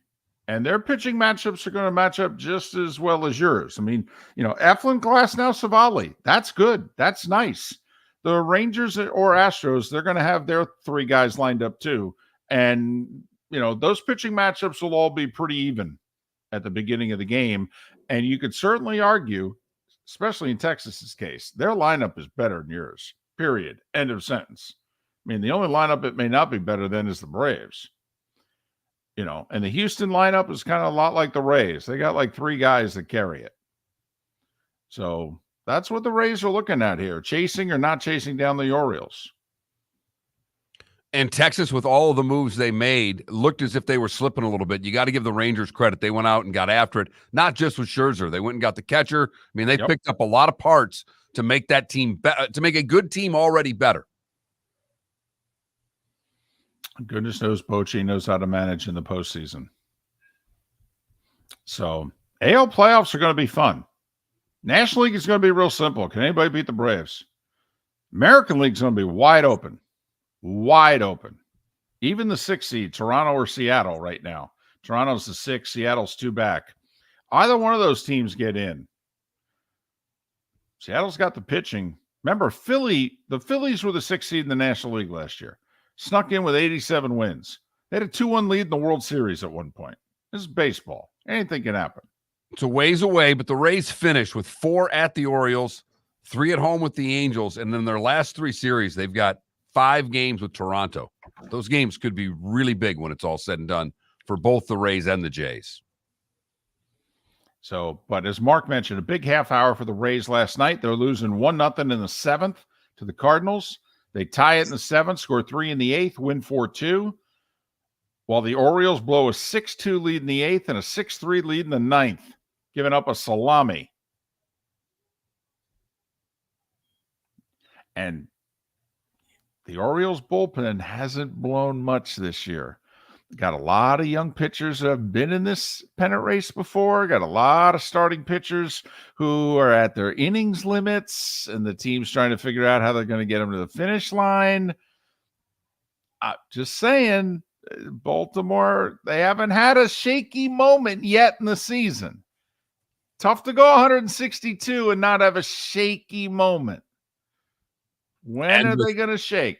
Right, with a tough series here with Houston. They lose the game last night. They go to Seattle this weekend. I don't know if there's anybody hotter in baseball than the Mariners right now.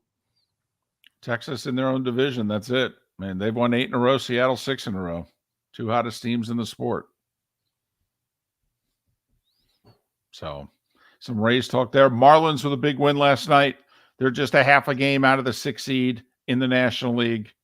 Reds and Cubs tied a half a game ahead of them. So 3 teams separated by a half a game for the final playoff spot in the National League. Diamondbacks and Padres fading. Are the Padres really fading, or are they just doing what they do? They have just kind of hovered. Well, they got to within a game of 500, and they've lost 3 in a row. Now they'll win 2 or 3, and they'll get right back to a game below 500, lose 2 more. It's what they've done all year long. Miller and Moulton. Go to FloridaSportsNetwork.com. Sign up for our Fantasy Football Summit. It is Tuesday night, coming quickly right at you. Visit Jason and Todd at the Diamond District. Planning a wedding can be a daunting task. Choosing the venue, the flowers, the cake, your dress. So much to do before your big day. Well, Jason and Todd with the Diamond District would like to make decisions easy for you when it comes to your wedding bands and give you 20% off or 5 years interest-free financing. Your choice this Saturday and Sunday, August 12th and 13th, during the Diamond District's Summer Wedding Band Expo. The best time of year to buy your wedding bands with the lowest prices and largest selection from America's top bridal designers. Save 20% off manufacturer's direct pricing or take 5 years to pay with no interest. Choose from the newest designs by Crown Ring, M-Fit Designs, My Caroline, A. Jaffe, and Gabriel & Company. This is the largest selection of wedding bands under one roof. Todd and I look forward to giving you 20% off your wedding bands or 5 years interest-free financing, as well as shaking your hand and welcoming you to our Diamond District family. At the Diamond District. It's time for Dr. Roto's yearly house call. Tuesday, August 15th, 7 o'clock, Shoeless Joe's Sports Cafe in Fort Myers. The second annual Miller and Moulton Fantasy Football Summit, courtesy of the law firm of Michael F. Hornung. Dr. Roto will give you all the tips, secrets, while answering your questions so you can win in fantasy football. Sign up at FloridaSportsNetwork.com. $50 gets you dinner, non-alcoholic drinks, and Dr. Roto. Seating is limited. Sign up at FloridaSportsNetwork.com today. The law firm of Michael F. Hornung specializes in criminal defense, DUI, personal injury, nursing home claims, and auto accidents. I'm a former prosecutor with over 34 years of experience.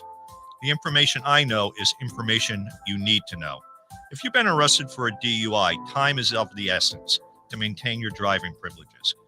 Call the law firm of Michael F. Hornung for a free consultation. At the law firm of Michael F. Hornung, we are committed to excellence in your representation. Being a local attorney with local knowledge is clutch to the success of your case. For over 30 years, we have successfully represented the citizens of Southwest Florida. For a free consultation, call 239-437-0095. That's 239-437-0095. Our offices are conveniently located in Fort Myers. Visit online at mfh-law.com. Hello, friends and family of Southwest Florida. Are you looking to tap into the electric vehicle market? Well, look no further, because we here at Southwest Florida Golf Carts have just what you need. E-bikes, golf carts, LSVs, scooters, and more. Come down and talk with one of our experienced sales reps, have a soda and a smile, and you could be cruising the streets in your new EV today. Stop by the store or visit our website at flgolfcarts.com and enter for a chance to win $100 off your next purchase by answering John's monthly sports question. You are listening to Miller and Moulton on the Florida Sports Network.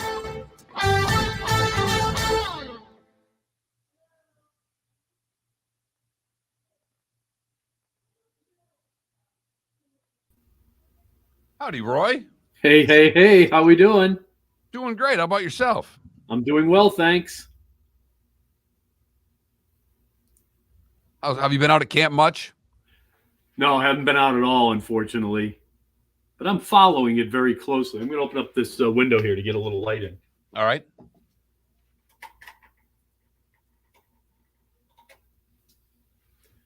I don't know if that makes it better or not. Yeah, it's better, I guess.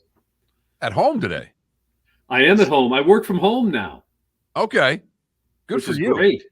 Absolutely. You roll out of bed and go right to work.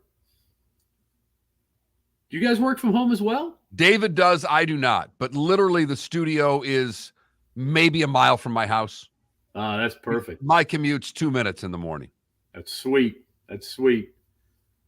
And it's kind of nice because I'm, done at 10. I've been home I'm home watching my daughter this summer. I don't know if I could be in the house that long without going absolutely stir crazy. Yeah. Yeah. Well, I do not get out much. I mean, my car just kind of sits there in the driveway nowadays. I try to figure out reasons to take a ride somewhere, but I don't mind it. I mean, I'm busy working all day, so it works out well.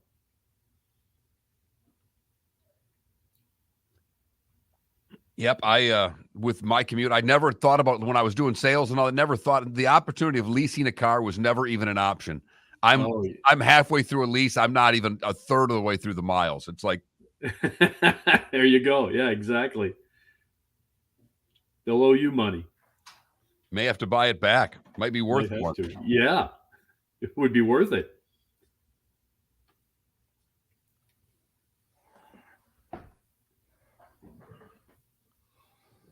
There he is.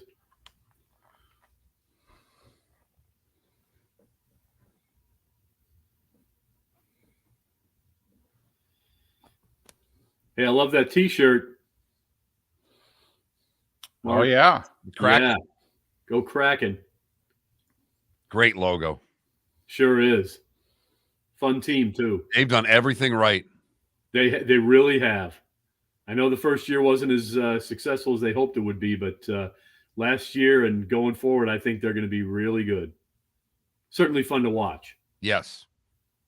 And arguably the best broadcast booth in the league. Oh, there's no question. With John Forsland and Ed Olczyk. I mean, you are absolutely right. Forsland wanted the Tampa job too when it was open. I can't believe they didn't give it to him. I'm shocked too. I really am.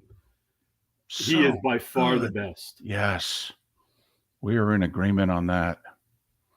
The little nuggets he throws in there, just in the middle of play. I mean, he's so smooth. Smooth. Yeah, exactly. Exactly. And his voice is strong, but not overpowering. It doesn't matter how loud it gets. Right. His goal call can fight through all that noise. It's God. Even if you didn't like the team, he's worth watching just because you learn about the game from watching him, from listening to him. By the way, they are going nuts for him in Seattle. And Seattle has had a history of great broadcasters in all their sports. And they are just falling in love with Forsland up there. All right, here we go.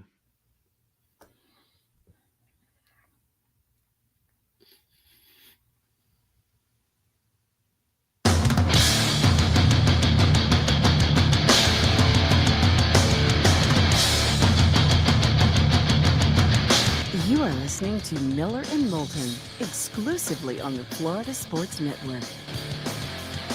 And now here's Mark Miller and David Moulton. We are just cruising through another show and another week as we get over the hump together, shall we? Third and final hour of Miller and Moulton along the network in Lake City and surrounding areas, Tampa, St. Pete, Port Charlotte, and Venice. The Diamond District bonus hour is an hour away in the 239. Thanks so much for being with us. Our weekly chat with Seth Everett comes up in a little more than 30 minutes time. It's great to catch up with Roy Cummings. He's been covering the Bucs for a long time. Follow Roy on Twitter, rcummingsfhcn, rcummingsfhcn. How you been? I've been great, guys. Good to see you again.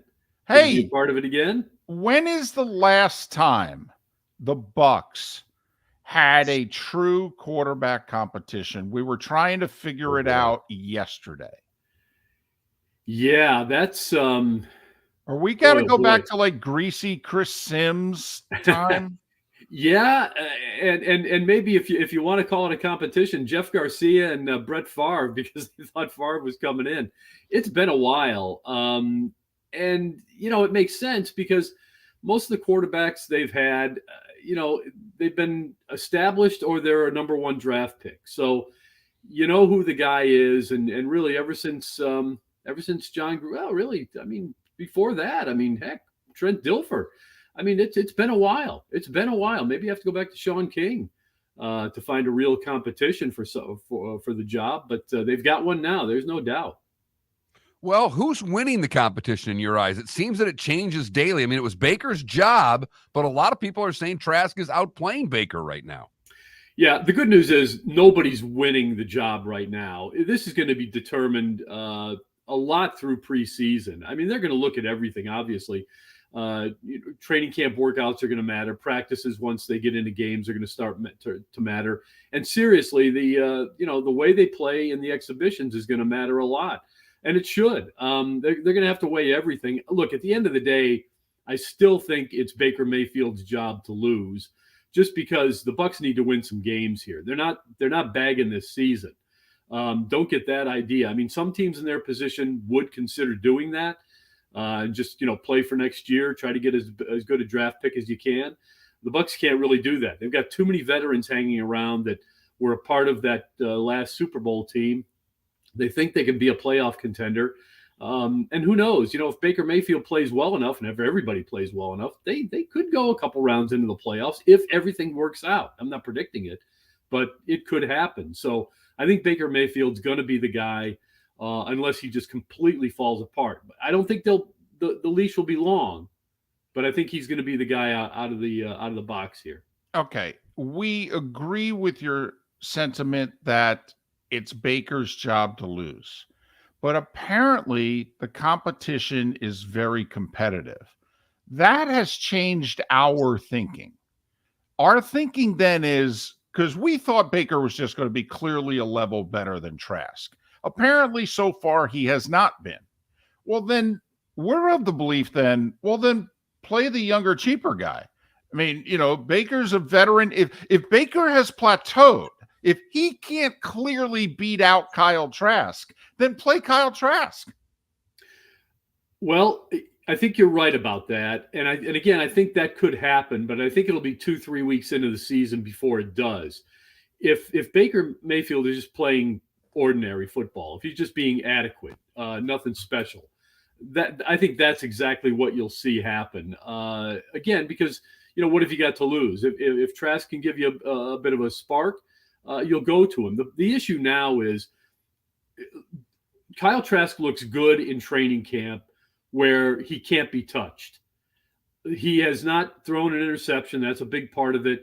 But he also hasn't been hit yet because he can't get hit. There have been a couple of throws he's completed where he's had a defender in his face, and that defender would have been through him if it had been real football, if it had been live and not training camp. So, you have to take everything you're seeing here just now, especially with Kyle Trask, with a grain of salt, and really the same with Baker Mayfield. Look, Baker's been at this for a few years now. He knows exactly how to pace himself. He's getting to know these receivers and his line for the first time, unlike Kyle Trask, who's actually played behind these guys and with these guys a little bit. Hasn't played as much, obviously, with Mike Evans or Chris Godwin, but he's been there. He's been, he's learning the system, but he's been around the players. So he's got a little bit more of a comfort level right now that I think Baker Mayfield will catch up on. The games will really tell us a lot. The exhibition games starting Friday will really tell us a lot. And Roy, I like your point about the exhibition games, but I like your point even better about the first couple of games, because with Jensen coming back, with this offensive line having to reestablish itself, so to speak, it may be a couple of weeks into the season before we know what the offensive line looks like truly. And you might be better off putting Baker out there with an inadequate offensive line or an incomplete offensive line to start the season. And boy, it's a great point you make there about the offensive line. Who can scramble better? Because that's a big part of this. They have literally had scramble drills. Not every team does. But the Bucs emphasized it very early in camp, and they're counting the clock. They're going 2.7, and if you haven't completed the pass or started your throw, get out of there. And they were literally working on that first couple of days of camp.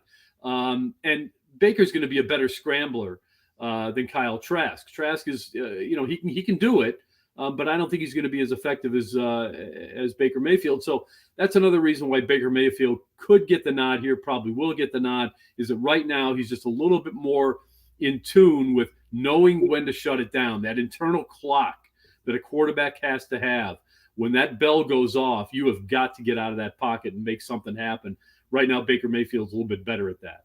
Roy Cummings covered the Bucs for a long time, whether it's Bay News 9, whether it's the Tampa Trib, whether it's PeterPirates.com. He's our Bucs insider. Follow him on Twitter, rcummings, FHCN, rcummings, FHCN. Devin White with a really interesting little press event a few days ago. Thoughtful, mature. Hey, I was a little selfish. I screwed up.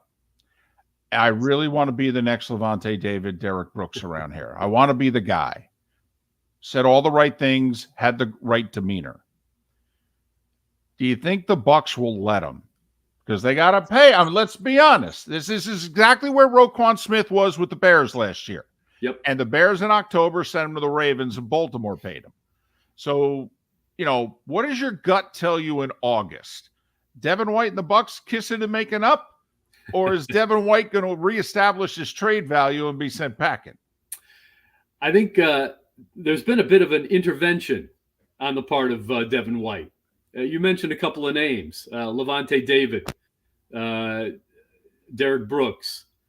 A couple of these guys have come around and explained to Devin White what it means to wear the pewter, what it means and red, and what it means to be that linebacker, to be that guy. He is the heir apparent. He is the guy. He is the player that they will build this defense around.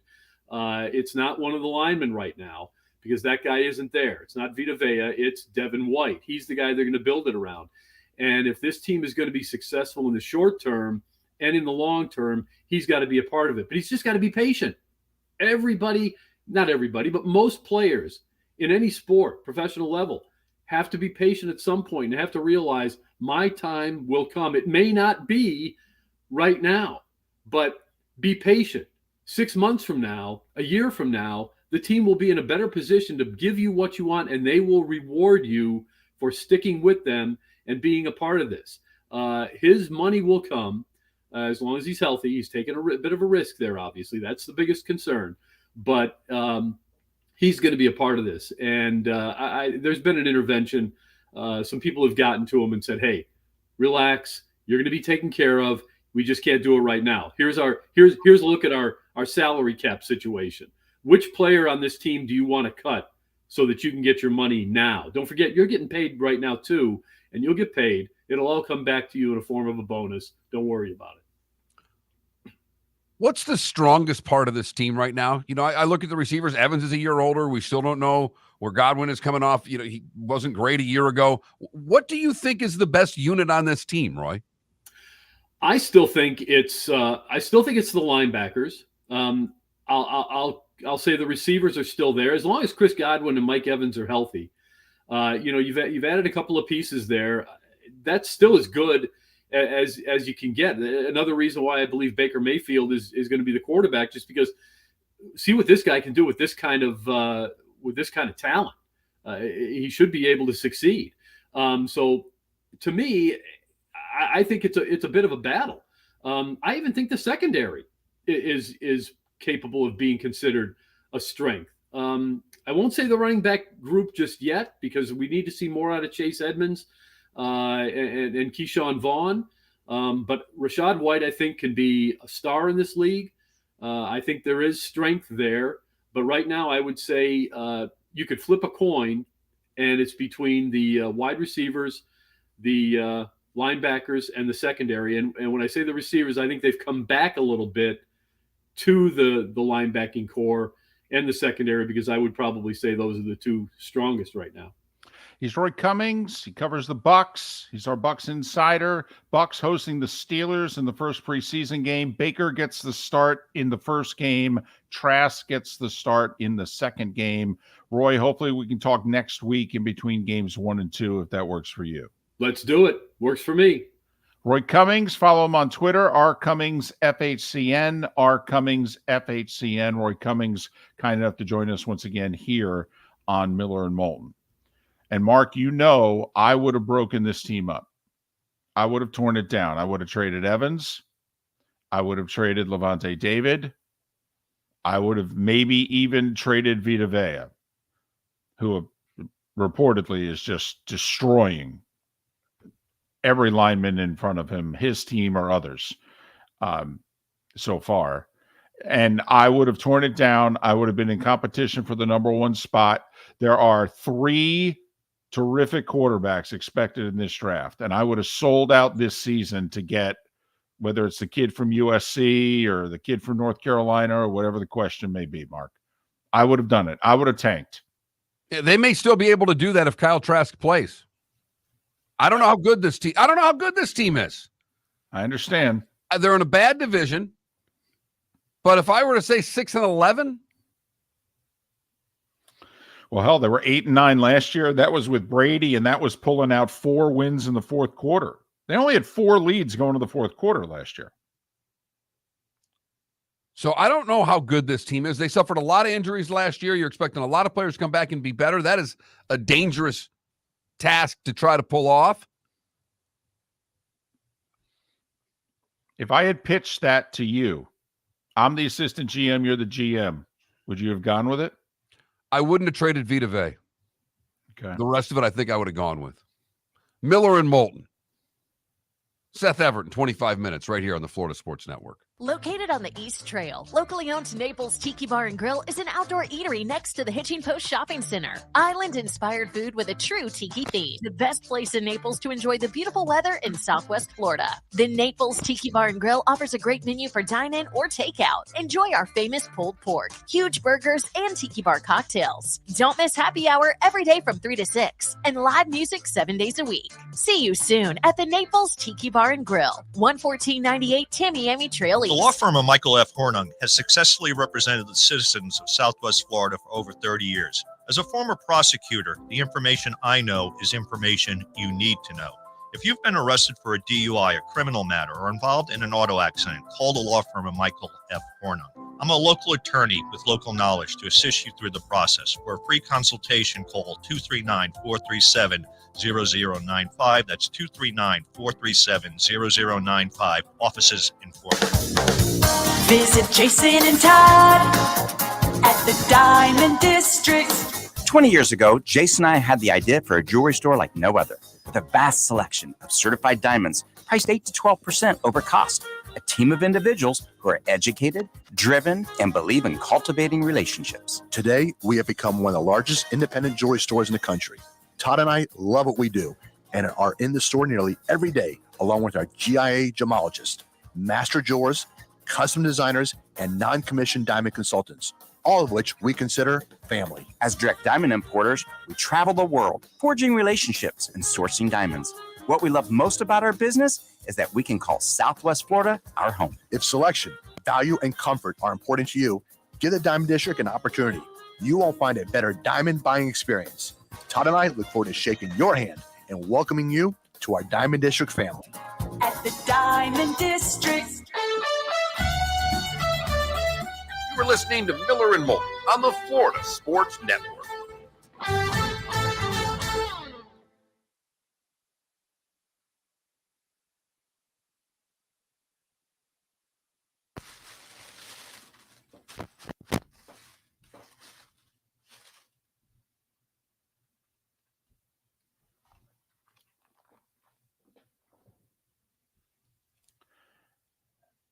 The Cleveland Browns should get on the phone and say to the Tampa Bay Bucs, I'll give you my second round pick in next year's draft. Give me Vita Vea. That would change their team.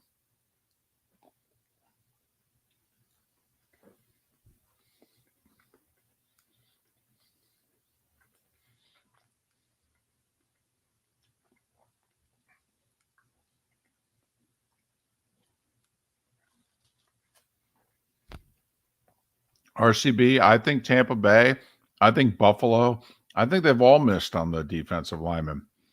At least missed in terms of where they drafted these guys. I mean, Oliver and Rousseau in Buffalo, and they're getting 4 sacks. The hell?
Adam, I think the Bucs are terrified of losing their fans. Not that they won't follow the Bucs, but they were having attendance problems for a long time till Brady. And they'll have them this year. And now they put 3 straight playoff seasons on the board. I don't know if the Bucs had ever done that. Because even Dungy missed the playoffs in 98. But now I guess they made it 4 straight years, 99 through 02. And I think they just didn't want to, because if they traded Mike Evans, I mean, you realize, oh, wow, they're tanking.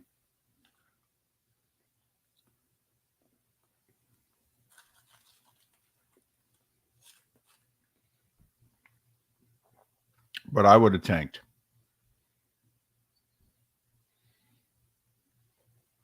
Because Arizona's got a problem. If they end up with the first pick of the draft, they've committed $200+ million to their quarterback.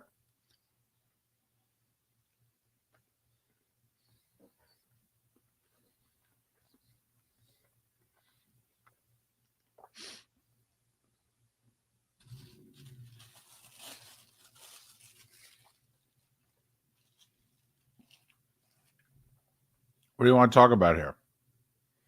I got a text from a couple of Bucs fans. Okay. So I think we can chase that a little bit. Okay. And then I just think reset's fine.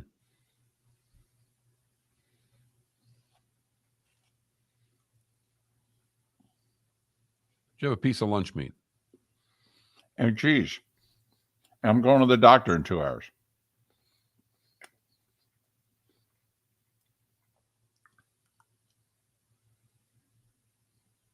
Ten seconds.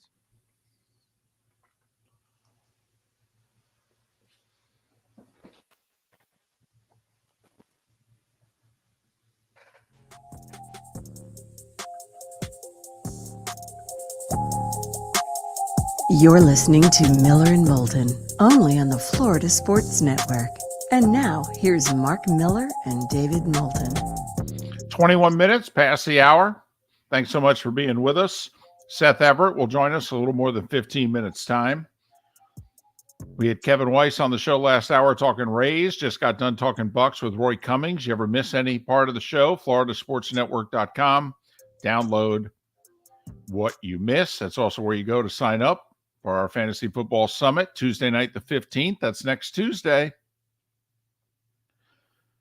Shula's Show Sports Cafe in Fort Myers. Bell Tower Shops.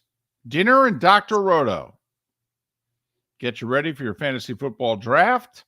And then you keep all that, that cheat sheet, all those notes, keep them with you. Use them throughout the year. Win some money. Fantasy Football Summit, FloridaSportsNetwork.com, presented by the law firm of Michael F. Hornung. Text lines open at 21,000, 21,000. I think I ticked off a couple of Bucs fans when I said 6-11. Uh-oh. Are you crazy? Quick rebuild. Bucs could be 6-11 or 11-6. Dean Davis, Winfield Jr., beast. Evans and Godwin, 1,000 yards each. Russell will have over 750 yards. Hey, in the worst division in the league, it's possible. I mean, that's, their schedule's not as tough as like teams in the West and the East. I mean, if one of those teams in the NFC South can put it together, you could see where they'd put a 10-win season on the board. You could. I mean, if you've got your act together in that division, you could go 5-1 in division play pretty easily. That's a hell of a head start on the way to a successful year. That's why what the Giants did last year was so remarkable. They have 9 wins and a tie. They went 1-4-1 in the division. Tough to go 8-3 outside your division. But we'll see. It's possible. I mean, this is it for Baker, right? Yes. He's got to win the job, and he's got to play well. Because I guess he'll hold a clipboard after that if he doesn't. But maybe. Could find himself out of a job. Just imagine if he had taken our advice and he had backed up Brady last year. Man, oh man. This is his job. There wouldn't be a competition. It'd be his gig. Speaking of quarterbacks, did you see, the Johnny Manziel Netflix show dropped? Yeah, like yesterday or the day before, right? And the big news that came out of it is that the Browns GM called his agent to ask him to get his client to watch film. He's like, I'm sure he's watching some. His iPad hours are 0.0. Tarski.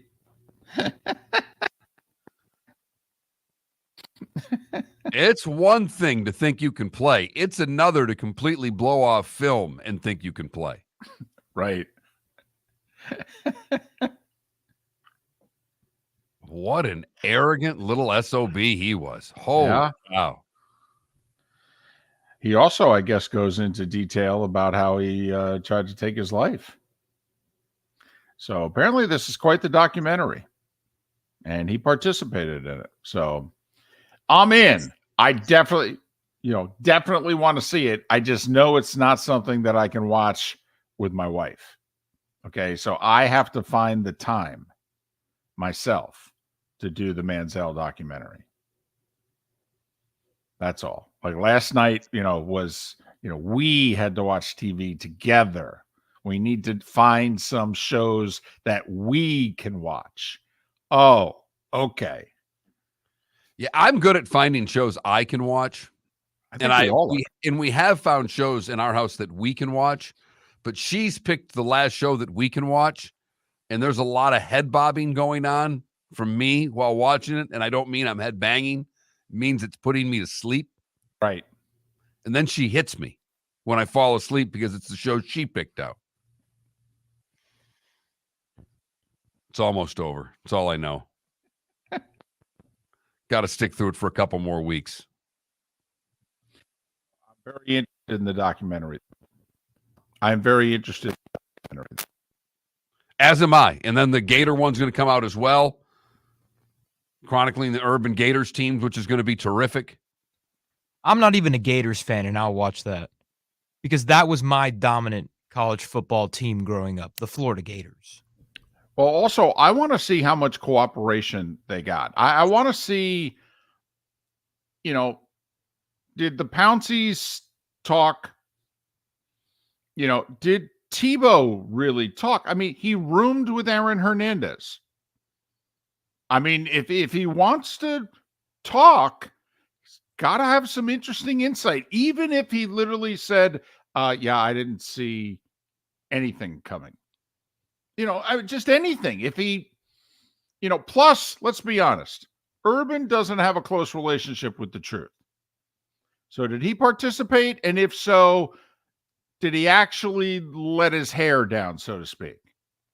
I don't know if he knows how. Yeah, I'm with you. It's his world. We just all live in it, David. But when it happens with coaches, when they realize their coaching days are over. And, I believe they put this documentary together last year. Well, Urban had been fired by the Jags, rehired by Fox. Had Urban come to the conclusion, well, I'm done with coaching? Because guys are different when they're done with coaching. They're more honest. They're more critical. They're not still gaming for their next gig. Even though, let's be honest, if Ohio State loses a third year in a row to Michigan, okay, you wait to see the cry in Columbus to bring him back. Even though Ryan Day will have lost like 6 games in 5 years. Yeah, 3 of them will be to the University of Michigan. In a row. We all know what his nickname will become, too. It'll have something to do with John and Cooper. I mean,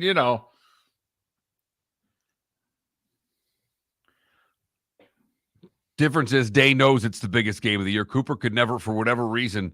I know. Idiot. Just an idiot. And I mean, at least if Day were to lose the game, he understands what comes with losing 3 times in a row to Michigan. It will haunt him.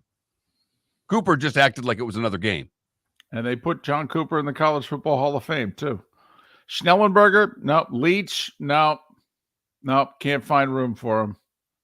Nope. John Cooper, what was it? 211-1 or something like that against Michigan? Yeah, sure. That's a Hall of Famer. R.C. Slocum? Absolutely. Come on down. Got to have that winning percentage in the right. It's all that matters. Yep. Got over 6. Leach came up 1 win short. Ridiculous. And they won't change it because they're not going to change all the rules around for one coach, no matter whether or not what he did was innovative, changed the way college football was played, and is clearly a first ballot Hall of Fame coach. They're not going to change it around.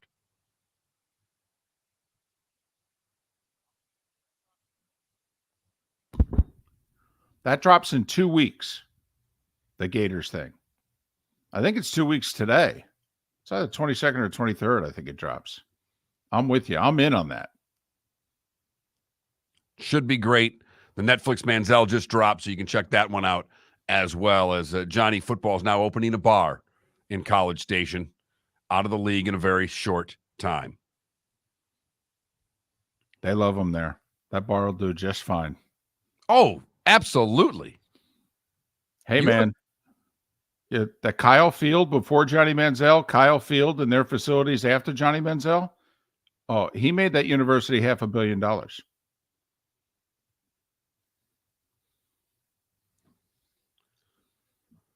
Neither of us made $1.5 billion last night. Wasn't for lack of trying. Seth Everett's going to join us. He didn't make $1.5 billion last night either. He's next. It's time for Dr. Roto's yearly house call. Tuesday, August 15th, 7 o'clock, Shoeless Joe's Sports Cafe in Fort Myers. The second annual Miller & Moulton Fantasy Football Summit, courtesy of the law firm of Michael F. Hornung. Dr. Roto will give you all the tips, secrets, while answering your questions so you can win in fantasy football. Sign up at Florida Sports Network. Get you dinner, non-alcoholic drinks, and Dr. Roto. Seating is limited. Sign up at floridasportsnetwork.com today. Located on the East Trail, locally owned Naples Tiki Bar and Grill is an outdoor eatery next to the Hitching Post Shopping Center. Island-inspired food with a true tiki theme. The best place in Naples to enjoy the beautiful weather in Southwest Florida. The Naples Tiki Bar and Grill offers a great menu for dine-in or takeout. Enjoy our famous pulled pork, huge burgers, and tiki bar cocktails. Don't miss happy hour every day from 3 to 6 and live music 7 days a week. See you soon at the Naples Tiki Bar and Grill, 11498 Tamiami Trail East. The law firm of Michael F. Hornung specializes in criminal defense, DUI, personal injury, nursing home claims, and auto accidents. I'm a former prosecutor with over 34 years of experience. The information I know is information you need to know. If you've been arrested for a DUI, time is of the essence to maintain your driving privileges. Call the law firm of Michael F. Hornung for a free consultation. At the law firm of Michael F. Hornung, we are committed to excellence in your representation. Being a local attorney with local knowledge is clutch to the success of your case. For over 30 years, we have successfully represented the citizens of Southwest Florida.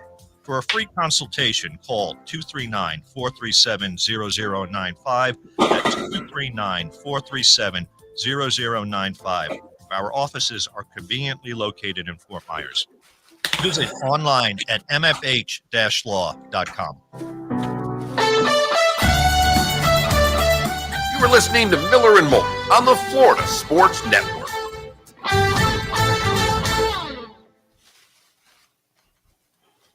What's up, boys? Hi, Seth. Oh, lots to discuss. I was in Twitter jail over the weekend. What? Hey, congratulations. Thank you. You mean X jail? You mean how much is bail? X jail. It was 12 hours. I had to wait 12 hours. I couldn't say anything, do anything. Kept getting you're in Twitter jail. Is that what they do? Is that we're going to go over this again on the air? But is that literally what you do? You get a text that says I'm in. I got an email. I got an email from Elon.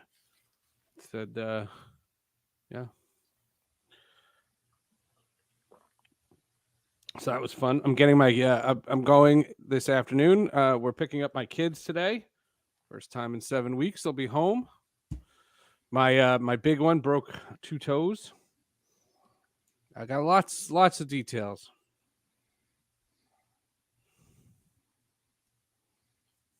I got my my support SAG after shirt. Oh, good, because you got the shirt. You had to give the sign back. I had to give the sign back, but I checked in. They're going to work with me. I asked the guy. This guy wants to help me get one of the SAG-AFTRA head negotiators to come on Hall of Justice to discuss the strike. I said, "Oh, you have a card? No. You have an email address? No. You want a text? No. What's your Instagram?" Instagram. I'll never hear from that guy again.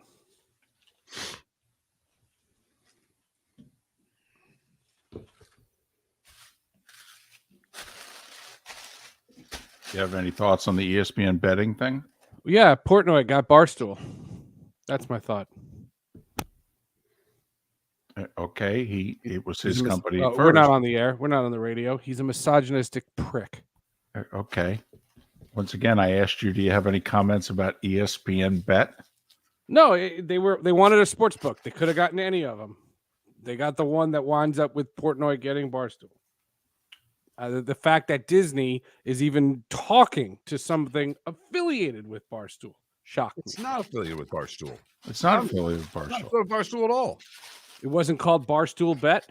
Well, no, they said to Penn National, you have to divest yourself of the company. All they did, they purchased a million sports books they could have bought. That's the one they wanted. Well, the price was $1.5 right. billion from Penn. He's a dick. Once again, he had nothing to do with it. No, but your bias here is getting in the way of the truth. Correct. Penn National divested themselves of Barstool, and then they paid ESPN $1.5 billion to join. That's what forces with Iger them. and that's what Iger said he wanted. He wanted a competitive partner. Right. So he's not merging with Apple. He's not going to merge with Amazon, which he was never going to do. Well, I don't know about that. It's totally different. I mean, that's the whole direct-to-consumer thing. He could still go with Apple or whomever. No, I don't think he's going. It doesn't make any sense to do that. I still don't understand the whole model. Everything's on direct-to-consumer already on ESPN. What's not there? The infomercials, bowling. What am I missing from ESPN Plus to ESPN? And we talked that other day about the first take shows and the whatever those things are called. Those are on ESPN Plus too. It's all on ESPN Plus.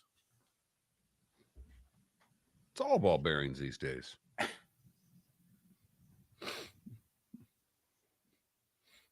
I watched the history of the Cleveland Indians documentary, the 30 for 30. I didn't realize they made one. Oh, it's great. About how they came up with the name. They were the Cleveland Spiders, and they had this Native American player, and he was amazing in like the 1800s. And then they got two others, and the fans said, they wanted to make it a rallying cry, so they said, let's just call ourselves the Cleveland Indians. And it stuck. So they renamed the franchise Cleveland Indians as an homage and a way to honor these guys. There was nothing mocking. And the only thing that the Native American tribes didn't like was Chief Wahoo. And they got rid of Chief Wahoo in 2016.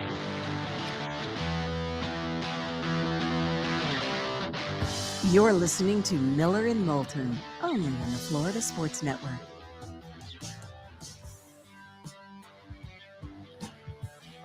22 minutes before the hour, Seth Everett's kind enough to join us once again. He of the two terrific podcasts, Sports with Friends and Hall of Justice.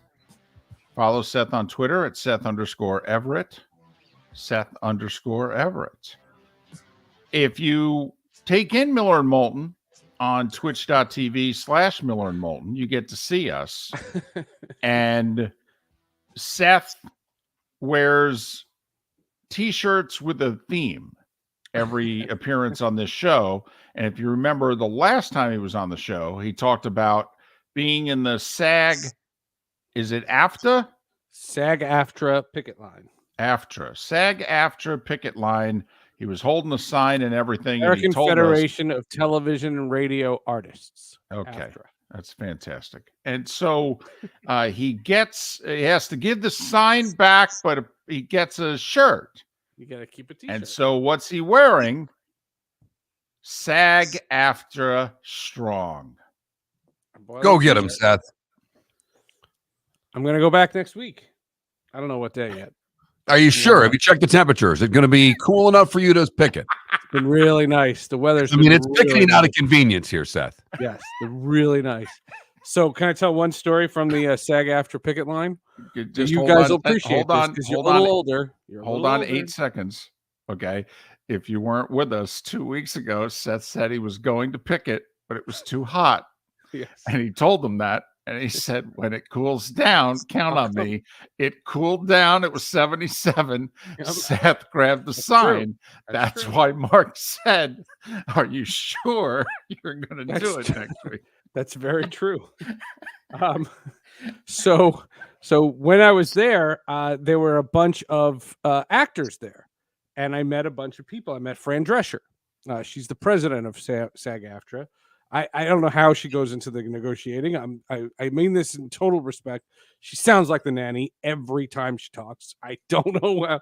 I can't imagine doing by annoying them to death. I don't know how it works.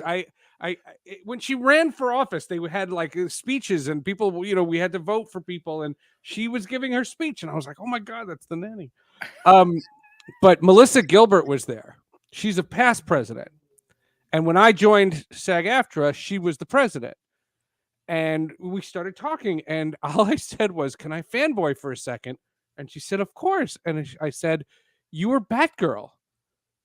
She goes, no one says that to me. Because she was Laura Ingalls on Little House on the Prairie.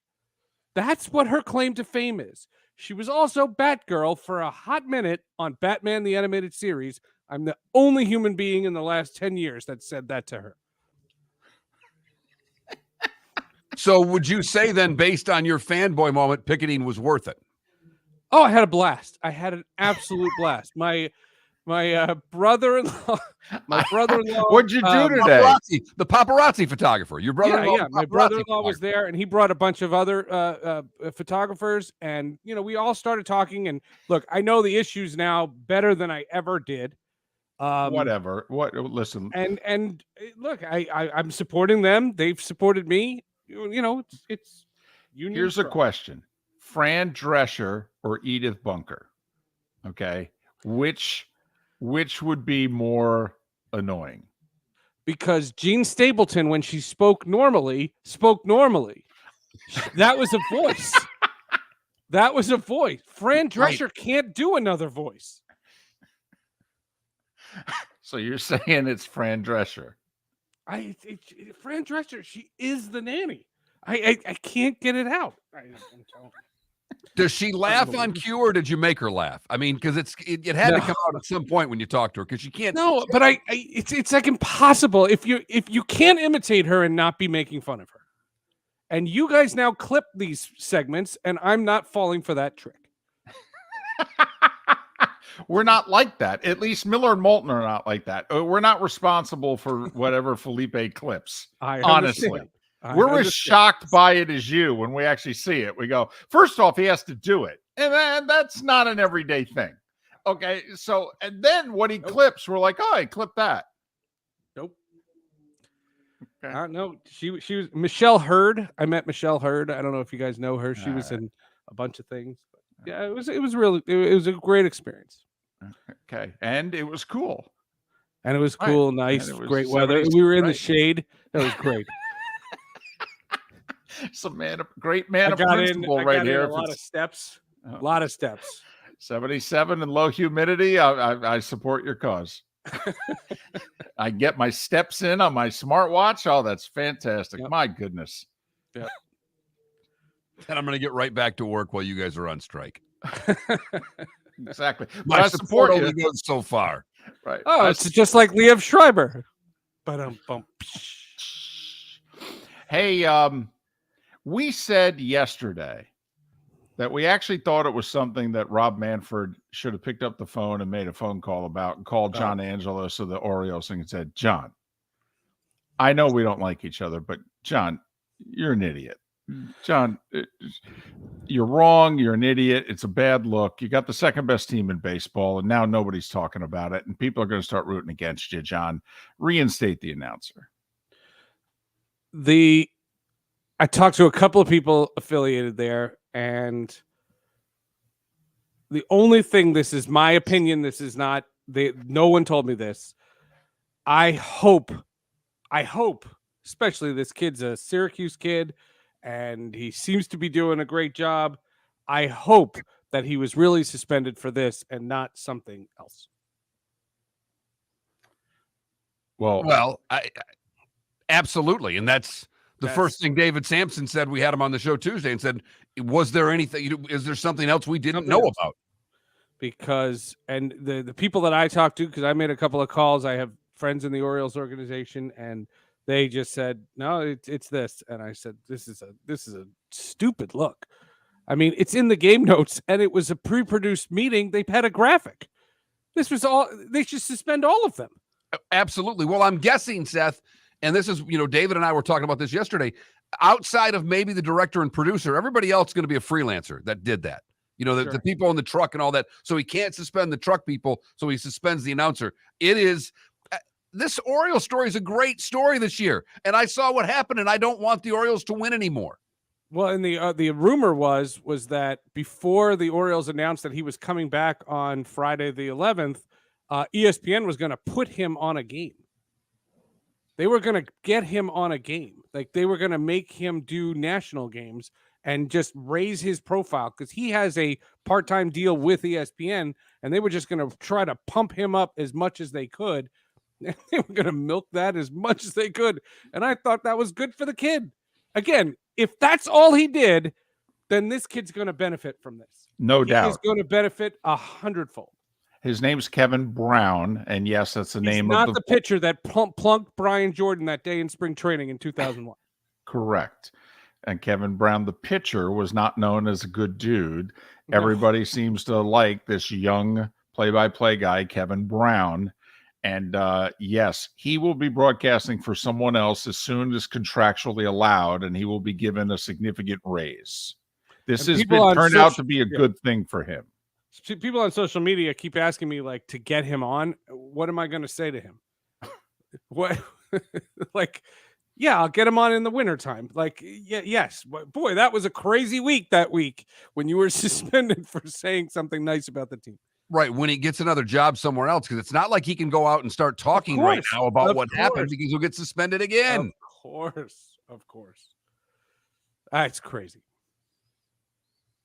He's Seth Everett, Sports with Friends, Hall of Justice, 2 terrific podcasts. Follow him on Twitter at Seth_Everett. Are you getting, since you mentioned your beloved alma mater, Syracuse, are you starting to pay a little more attention? And I'm curious, does it have any legs in the Northeast where they don't really pay attention to college sports? A little bit of basketball, but not anything else, because Syracuse could be a school without a major conference here. Well, we'll see about that. I think that I personally cover this a great deal. I have a plan for next week's podcast. I'm going to do it all about college football realignment. You know, we talked in the past about this super conferences. There's these A level conferences. There'll be these B level conferences and these C level conferences. And, you know, what I feel for are, you know, Washington State, Oregon State, Cal, and Stanford. Where do they wind up? Wherever it is, it's going to be a fraction of the money that they were making. Whether the Pac-12 and Mountain West merge or these teams just leave and the Pac-12 dissolves, the whole thing is sad. I mean, to be perfectly honest with you, but this is where it's all been headed, and it's been headed that way for the future. The ACC is an interesting one because Florida State and Clemson, we've talked about this before, they're gone. I don't know how they're gone, how they're going to break that contract, but they're gone, and it's just a matter of when, not if. And then what happens? And, you know, these stories about the ACC is talking to Stanford. Stanford's going to come to the Carrier Dome in the middle of October? What is that? It doesn't seem like there's any rhyme or reason for any of this. You know, ultimately, what I think will happen, if the ACC, I don't think the ACC is going to dissolve. I think what it's going to be is a B-level conference, and that's just going to be what it is. And that stinks. And college football is going to be, there'll be the A conference, the B conference, and I think what'll happen is one winner from the B-level conferences will get in the college football playoff, and 2 or 3 winners from the A-level conferences will also get in the playoff. So there'll be a slim chance of ever having college football greatness, and it won't happen in any of our lifetime. So, you know, my days of really caring about college football are waning and getting smaller and smaller and smaller. And that is the thing that we've been fearful of the college football fan, is this is becoming more like the NFL, pushing teams out. What will it do to the Syracuses, the Wake Forests of the world, of their fan bases, that right now college football doesn't seem to care about? That whole community, it's a booming city. They just got a whole microchip business. It's a mid-level market. They have AAA hockey, AAA baseball, and their university sports just took a big punch in the mouth. Because Fox and ESPN want it that way. Right. Yep. What do you have? Sports with Friends, Hall of Justice. Well, Sports with Friends is a special one. Sarah Langs, the MLB researcher, 31 years old. She used to be a researcher for ESPN. She now works where I used to work, for MLB.com. She has been diagnosed with ALS. She has a campaign going on, Fist Bumps for ALS. I'll be sharing all the links in both the show notes and on my social media. And there's a part in the podcast where I break down. She got me, and I've done over 1,000 of these things, and I've never, ever had a guest. And it wasn't about her illness. It was talking about baseball. She is a special, special human being. And if you're going to listen to one episode of Sports with Friends, listen to this one. Her voice is gorgeous, but she slurs a little bit because of the illness. And it's intoxicating. It's an intoxicating listen. Putting it together was hard last night. I just encourage everybody to listen. Sarah Lang's on Sports with Friends. It's so special. Hall of Justice is cool too. This guy, Kenneth Louis, he was a visual effects guy on a bunch of Marvel movies. He started with Iron Man, worked through the MCU. He just produced his own independent film, and he's a friend of mine, and he wanted to promote it, so he's coming on. Plus, if you're a gamer, we have a giveaway, codes to a video game in the first 10 minutes of the podcast on the Hall of Justice tomorrow. Look at you. Your version of giving away a free T-shirt. Yeah, it's just like that, but it's a code. And then the guy who set up the codes, I said, "What platform?" He goes, "Well, to find out what platform they want." I go, "That's how we're doing a giveaway?" Cool. All right. Seth Everett, Sports with Friends Hall of Justice. Follow him on Twitter, where apparently he was in jail. I was in Twitter jail over the weekend at Seth_Everett. Thanks, Seth. Congratulations on your Twitter freedom. Free at last. Are we supposed to start calling it X? I mean, I'm an ex-con. That was terrible, but good at the same time. Okay. So follow him on X at Seth_Everett. Wow. It just doesn't have the same sound to it. Really It's terrible. doesn't. It's terrible. No, but when I got into Twitter jail, it said you're in Twitter jail, not X jail. Oh, okay. It's good to know. They didn't update that form yet. Then you're not an ex-con. Yet. Just a matter of time. Thanks to the good folks in Lake City and surrounding areas, Tampa, St. Pete, Port Charlotte, and Venice. Our broadcast day for you is done. The Diamond District bonus hour for the 239 is next. The law firm of Michael F. Hornung specializes in criminal defense, DUI, personal injury, nursing home claims, and auto accidents. I'm a former prosecutor with over 34 years of experience. The information I know is information you need to know. If you've been arrested for a DUI, time is of the essence to maintain your driving privileges. Call the law firm of Michael F. Hornung for a free consultation. At the law firm of Michael F. Hornung, we are committed to excellence in your representation. Being a local attorney with local knowledge is clutch to the success of your case. For over 30 years, we have successfully represented the citizens of Southwest Florida. For a free consultation, call 239-437-0095. That's 239-437-0095. Our offices are conveniently located in Fort Myers. Visit online at mfh-law.com. Visit Jason and Todd at the Diamond District. You've heard the expression less is more. Well, sometimes the opposite is true.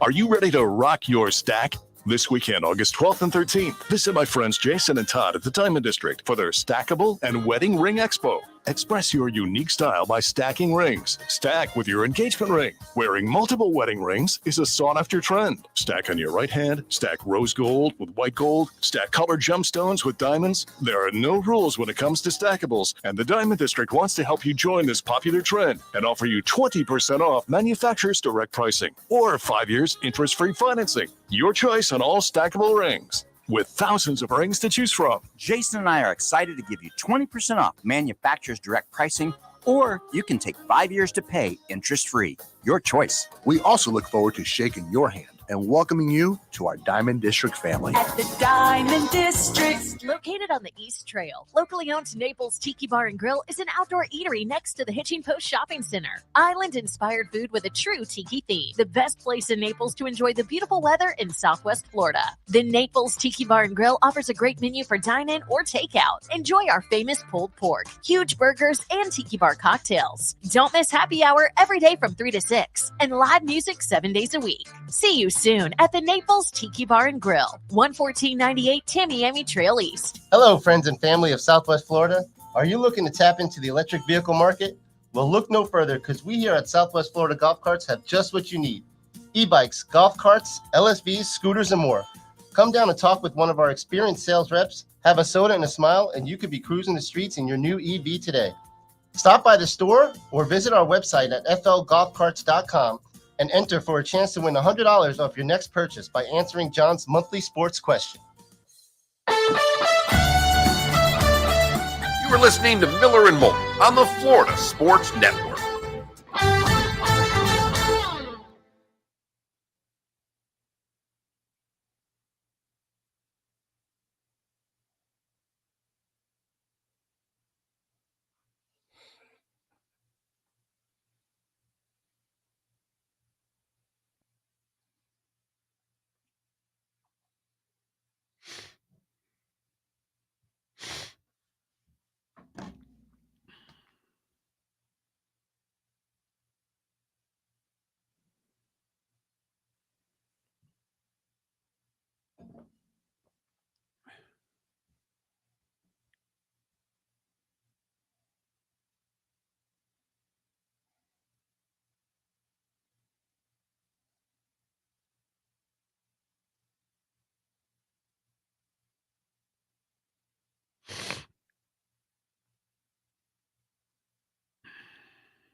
Brett McMurphy just put out his AP top 25 ballot. He's got Florida State 3.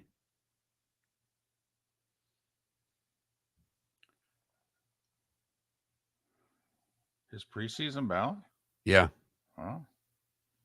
Georgia, Michigan, Florida State, Ohio State, 10 seconds. Alabama.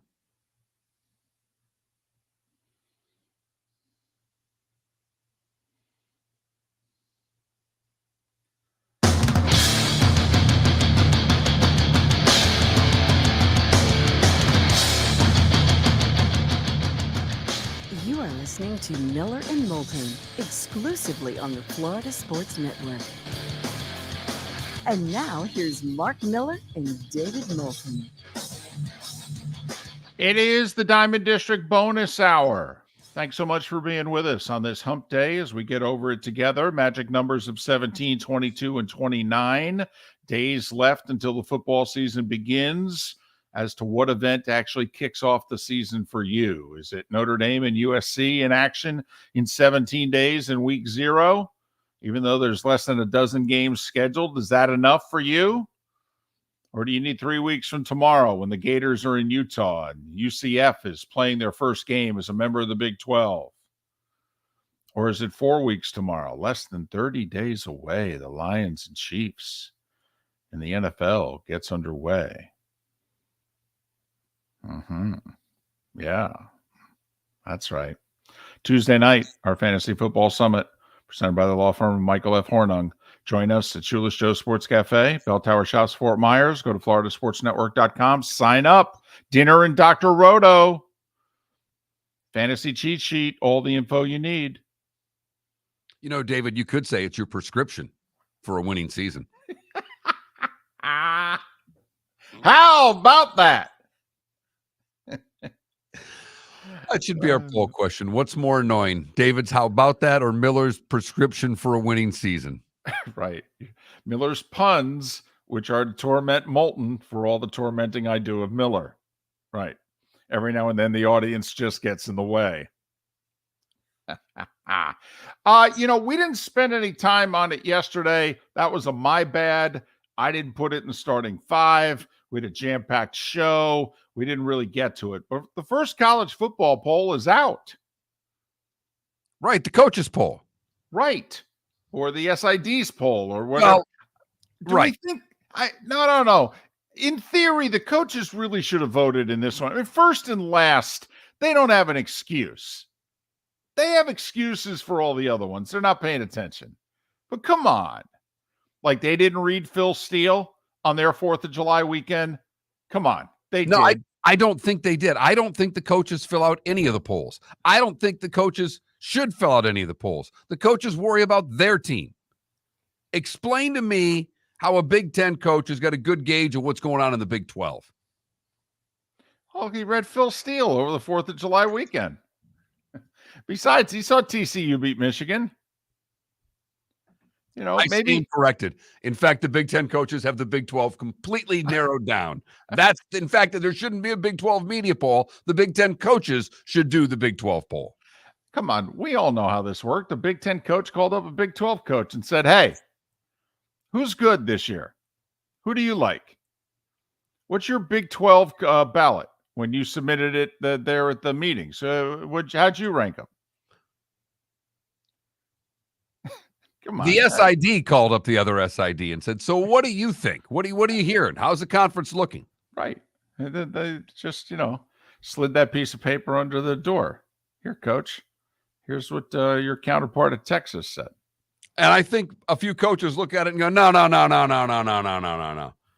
Flip Notre Dame and Texas. Then I'm good.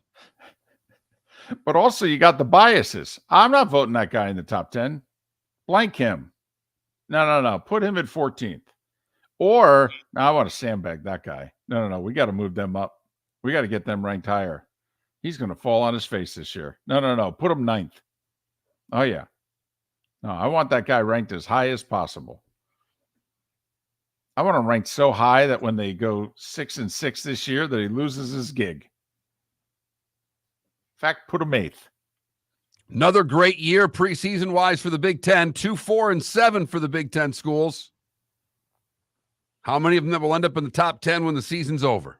Well, but also, where's their 4th team? Like, isn't Wisconsin the next team ranked? And they're 21st. Okay, so 2-4-7, 21. And no one else from the Big Ten's ranked. The SEC's got a little bit of a similar phenomenon, by the way, because don't they have 4 teams ranked real high, and then they've got a canyon until number 5, don't they? Georgia 1, Bama 3, LSU 5, Tennessee 10. Okay, so for the top 10.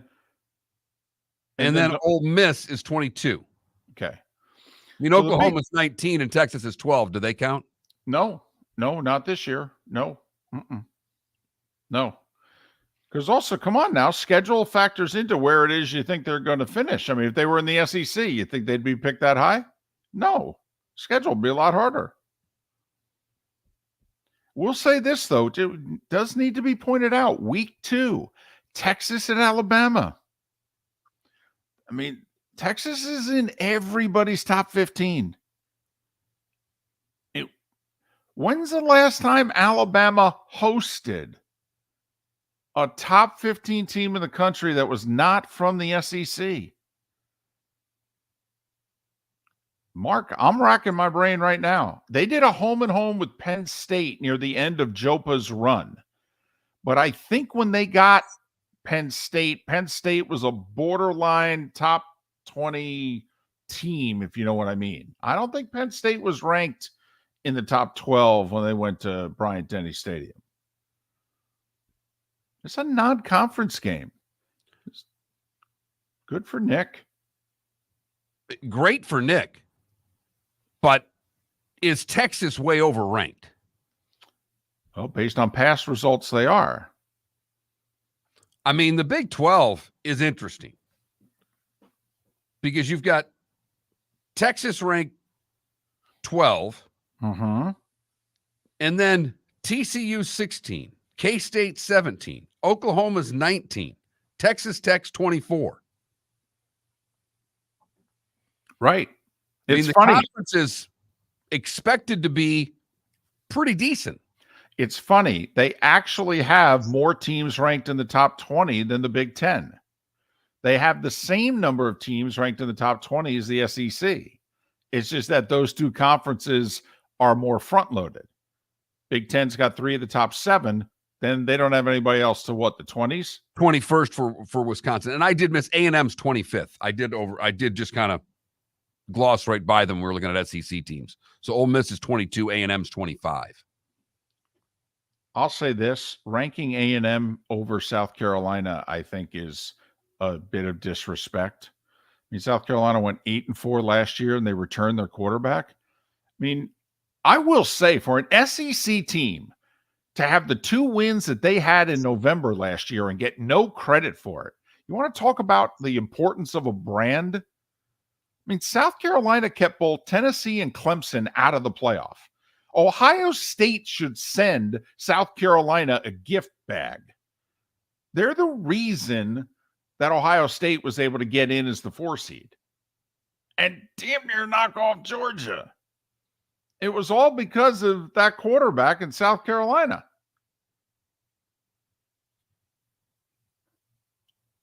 A&M's, what's left of that big recruiting class, they've got a ton of talent. Mm-hmm. We're just waiting to see if they can play. Right. Meanwhile, South Carolina played and returns the guy who, I mean, I know Joe Moulton and the guy at Arkansas, and I mean, Spencer Rattler is good. And they are like getting no love, as they say. I'm a little surprised. Week 3, they're in Athens, by the way. Early in the season, that new look Georgia team, which is, loaded, but got a bunch of guys who were backups who are now going to be starters on both sides of the ball. And they face a quarterback and an offense week 3. Now, I have no idea if South Carolina can block them. In fact, I fear they can't. But, sometimes early in the season, you face a quarterback, you may not be ready for one. You're right. And if that were in Columbia, man, oh man, would I think differently about that game. Because the South Carolina crowd, they think that their team's undefeated, ranked first in the country, no matter what their record is. They really do. They drink the Kool-Aid in Columbia, South Carolina, folks. Go Cox! That's right. I'm sorry, what'd you say? I said go Cox! Gamecock's going to do it today. I'm told the fine. story before. I went to the first game that Holt was the coach there. They'd coming off an 0-11 season, and I literally thought that they were 11-0, the defending national champs, the way people were acting. I had never seen a fan base quite like that, and I've been to Columbia since quite a few times. I love going to games there. just because their attitude is spectacular. The tailgate's a lot of fun. So it's Williams-Brice Stadium, and they redid it. And it's nice, actually. It seats like 85,000, and it's kind of half enclosed on both ends. But as Mark mentioned, the fans are awesome, and they are loud, and they come no matter teams 2-8 or 8-2. They are there. And when they redid the stadium, they forgot one minor detail. They didn't have a place for the TV to broadcast the game from. So they have this huge luxury suite. It's the number one suite in the stadium. And in the middle of it, they had to build a small little TV area. And so we've got the richest, drunkest South Carolina fans all around us when we're broadcasting from Williams-Brice. And so, we got to go out, go to the bathroom, or go grab some water or something. And that's where, go Cox! You guys giving us some love? Go Cox! And I'm okay with the guys yelling, go Cox. I've always been okay with the girls yelling it. And see, it's the shirts that throw me off. Okay? It's the shirts that say go Cox on them. Okay? Hi. Nice to meet you. I get my water here. Thanks. Okay, that always throws me. Not the drunken guy from an hour away, okay, who was sleeping in his car in the parking lot the night before. It doesn't bother me at all. How about our Cox? Yeah, that's fine. I can handle that. It's the T-shirts that just totally throw me for a loop. Huh. I know. Interesting take. You would think it'd be the other way around. You would.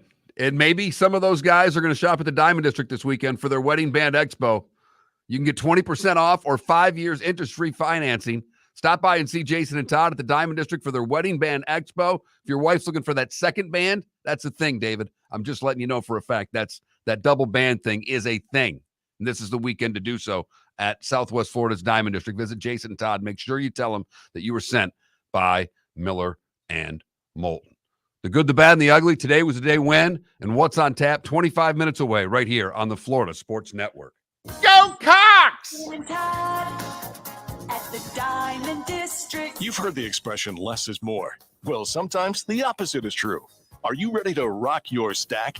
This weekend, August 12th and 13th, visit my friends Jason and Todd at the Diamond District for their Stackable and Wedding Ring Expo. Express your unique style by stacking rings. Stack with your engagement ring. Wearing multiple wedding rings is a sought-after trend. Stack on your right hand, stack rose gold with white gold, stack colored gemstones with diamonds. There are no rules when it comes to stackables, and the Diamond District wants to help you join this popular trend and offer you 20% off manufacturer's direct pricing or 5 years interest-free financing. Your choice on all stackable rings. With thousands of rings to choose from. Jason and I are excited to give you 20% off manufacturer's direct pricing, or you can take 5 years to pay interest-free. Your choice. We also look forward to shaking your hand and welcoming you to our Diamond District family. At the Diamond District. It's time for Dr. Roto's yearly house call. Tuesday, August 15th, 7 o'clock, Shoeless Joe's Sports Cafe in Fort Myers. The second annual Miller and Moulton Fantasy Football Summit, courtesy of the law firm of Michael F. Hornung. Dr. Roto will give you all the tips, secrets, while answering your questions so you can win in fantasy football. Sign up at floridasportsnetwork.com. $50 gets you dinner, non-alcoholic drinks, and Dr. Roto. Seating is limited. Sign up at floridasportsnetwork.com today. The law firm of Michael F. Hornung has successfully represented the citizens of Southwest Florida for over 30 years. As a former prosecutor, the information I know is information you need to know. If you've been arrested for a DUI, a criminal matter, or involved in an auto accident, call the law firm of Michael F. Hornung. I'm a local attorney with local knowledge to assist you through the process. For a free consultation, call 239-437-0095. That's 239-437-0095. You are listening to Miller and Moulton on the Florida Sports Network.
David, when was the WHA NHL merger?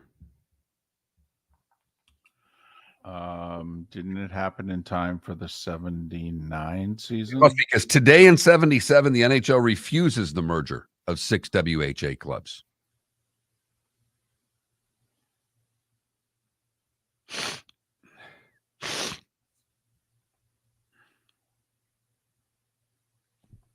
No, because neither of us watched it, Mongo.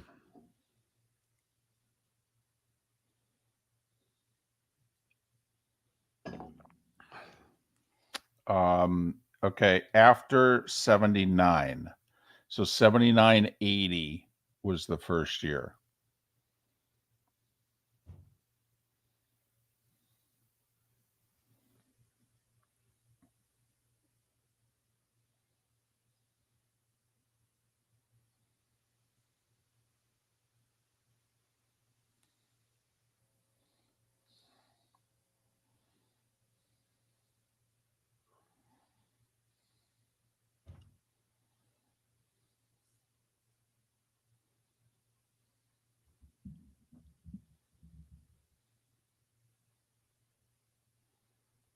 I had forgotten that the Penguins nearly went to Seattle.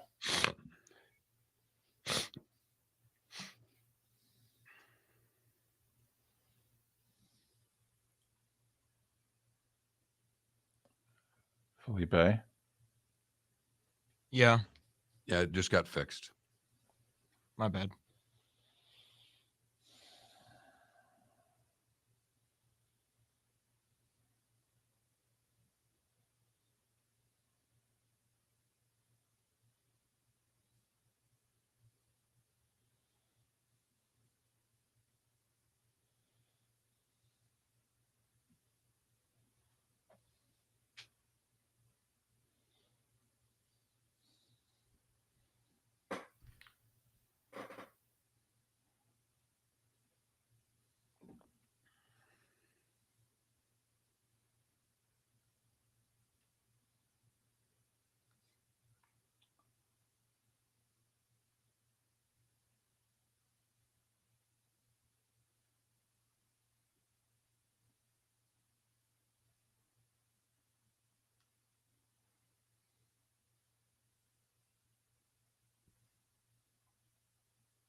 By the way, if you're ever inclined to ask why the hype and talk and so much about the Cowboys,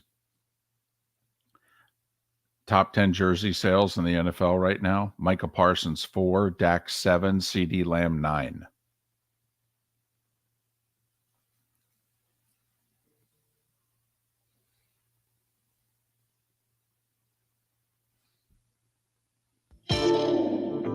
Welcome to the bonus hour, brought to you by Jason and Todd at the Diamond District. And now, here's Mark Miller and David Moulton. 21 minutes past the hour, the Diamond District bonus hour. Thanks so much for being with us. Make sure you stop on by Todd and Jason this weekend. They got a big sale going on. They're Oreo cooking it, as I like to call it. You know, Mark, I'm an accomplished jeweler. And that's how I describe, what you do with your wedding ring there. You put that's the cream filling, and you put the Oreo cookie on each side of it. Otherwise known as the bands, the double bands. Oreo cookie, huh? Yep, that's what this week at 20% off the Oreo cookie it. At the Diamond District. When I was younger, I used to be a double stuff guy. Now that I've gotten older, I like the just regular old Oreo. Really? More cookie than stuffing. What's happened to you? You went away from double. You actually got to the point in which you said, no, man, it's too much. The wife buys the Oreos for the daughter. I sometimes late at night partake in the Oreo. Yes. And she bought a whole big vat of them from Costco where they were, you had the regular Oreos, the double stuff, and then those vanilla ones, the golden ones, which I think are underrated for the record. That's just okay. And the double stuff is too much stuffing. I don't need that much stuffing. More cookie. What? Yes. That's like wanting less icing and more cake. If honestly, the cake's really good. So let me get this straight. I mean, the two of you are terrific parents, but you're raising your daughter on single stuffed Oreos? No, as I just mentioned, we buy the big vat from Costco for the lunch boxes, of which there's about half regular Oreos, half double stuffed Oreos, and then probably 40%, and then they throw in a few of those golden Oreos, which again, underrated. So the 9-year-old's getting the double stuffed. And I'm getting the regular ones when I steal them. Because apparently I can't handle the double stuffed anymore. Just give me more cookie. Just too much of a sugar rush, David. Goes right to the brain. Wow. You really are getting soft. Man. I mean, you don't have a gray hair to show for it. I'd never know you're getting older until you tell me stuff like this. Damn. You really are aging. Because of my Oreo cookie choices. Think about what you're saying. I mean, people, like me, I can't handle the hard stuff anymore. That's alcohol. Okay, I can't handle the double stuffed anymore. You mean double shots? No, double stuffed Oreos. I'm sorry, what? I want to assure everyone listening that I can handle a double stuffed Oreo. I don't know. I prefer the regular stuffing. That's all. Unbelievable. Simple as that. This marriage is headed to divorce. I see it now. This is the beginning of the end right here. That's unbelievable. I prefer single stuffed. You know what? Question of the day material. It's too late in the show, probably. We'll save it for tomorrow. Okay. Question of the day. Regular or double stuffed? And if double stuffed doesn't win, I'm telling you, I'm going to be in a fetal position in the corner. I'll put it up right now. Then we got to leave it up for 2 days. Now this 24-hour thing, because we got to get to it tomorrow when we got the whole network listening. But I'm fine. We'll go Oreo cookies. I might rank the golden ones ahead of both, David. Oh, now them's fighting words right there. But I prefer vanilla ice cream to chocolate ice cream. So that's and I understand there's a me problem. Right. And we're just different that way, then that's fine. I respect differences. Really? I do. You just basically told me my marriage is going in the tank because I eat single stuffed Oreos. No, I said our marriage is going in the tank because you eat single stuffed Oreos. Okay. No, your marriage is apparently as long as you give the kid the double stuffed, you're fine. You're good. Thank goodness. They'll keep you around. Okay. And besides, apparently, you're the guy that's going to eat the vanilla thing. And so that'll make the rest of the house happy. They're really good. They're getting a bum rap right now from you. Is there, since I said that the Todd and Jason's Diamond District promotion is the equivalent of an Oreo cookie, is there a certain band that is the vanilla Oreo? I mean, it would have a lot of diamonds on it. If you're going to get the band's got to have some bling on it, David. I don't know if you're aware of that. There's the plain, guys wear a plain band. Well, women want bling on that bland. Bling on that band. Yes. Don't say that 3 times fast. That alliteration can mess you up there. So, all right. Fair enough. But long story short, visit Todd and Jason at the Diamond District this weekend. Exactly. Tell them Miller and Moulton said. and you know what? Walk in with some Oreos. Said, listen, I was listening to Miller and Moulton. Okay. And they said it's like Oreo band weekend. If you walk into Diamond District and buy a ring and ask for an Oreo at any point, that would be outstanding. Really would. It'd even be better if one of their salespeople were listening and picked up some Oreos just in case. Right. And if on your way out you said, "Go Cox," that'd be fantastic. I'd find a way to give you an extra discount.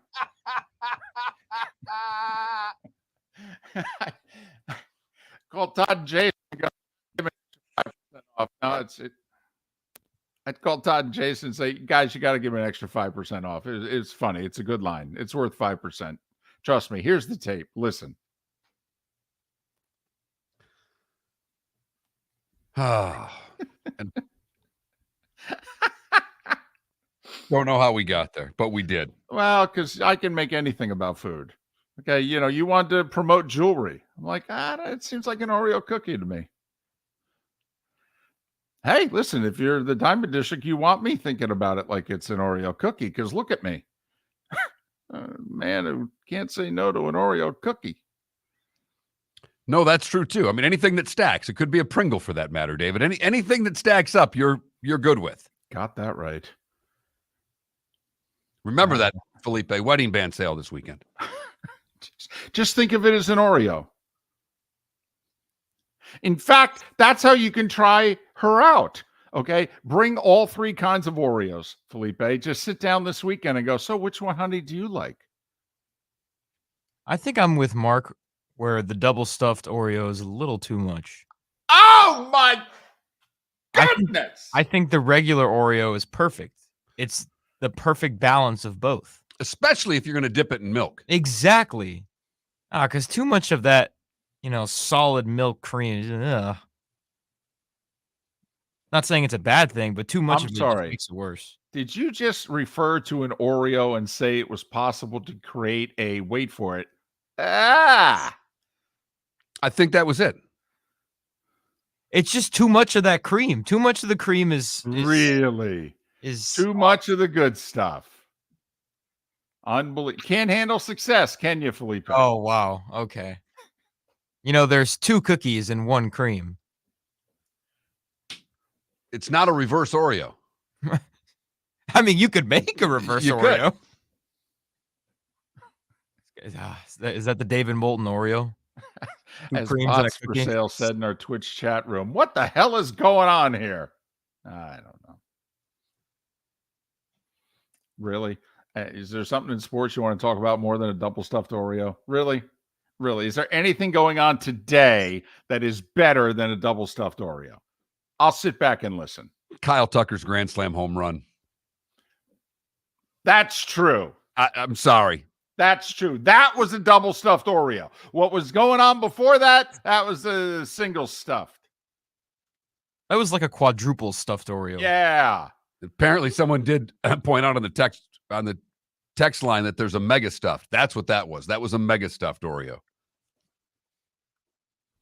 If you missed it, Kyle Tucker, a slam in the 9th. Astros rallied from 6-2 down in the 8th, scored 4 in the 9th, beat the Orioles 7-6. Rays now 2 back in the East. Rays coming from behind down 1-0 in the 7th. They got it done with 1 in the 7th, 3 in the 8th to win against the Cards. Miller and Moulton, the good, the bad, and the ugly. Today was a day when. It's how we finish things off on the Florida Sports Network. The law firm of Michael F. Hornung specializes in criminal defense, DUI, personal injury, nursing home claims, and auto accidents. I'm a former prosecutor with over 34 years of experience. The information I know is information you need to know. If you've been arrested for a DUI, time is of the essence to maintain your driving privileges. Call the law firm of Michael F. Hornung for a free consultation. At the law firm of Michael F. Hornung, we are committed to excellence in your representation. Being a local attorney with local knowledge is clutch to the success of your case.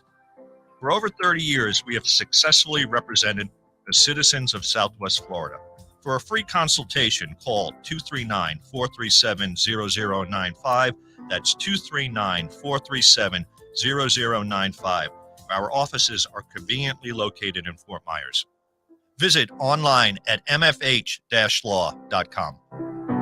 Located on the East Trail, locally owned Naples Tiki Bar and Grill is an outdoor eatery next to the Hitching Post Shopping Center. Island-inspired food with a true tiki theme. The best place in Naples to enjoy the beautiful weather in Southwest Florida. The Naples Tiki Bar and Grill offers a great menu for dine-in or takeout. Enjoy our famous pulled pork, huge burgers, and tiki bar cocktails. Don't miss happy hour every day from 3 to 6 and live music 7 days a week. See you soon at the Naples Tiki Bar and Grill, 11498 Tamiami Trail East.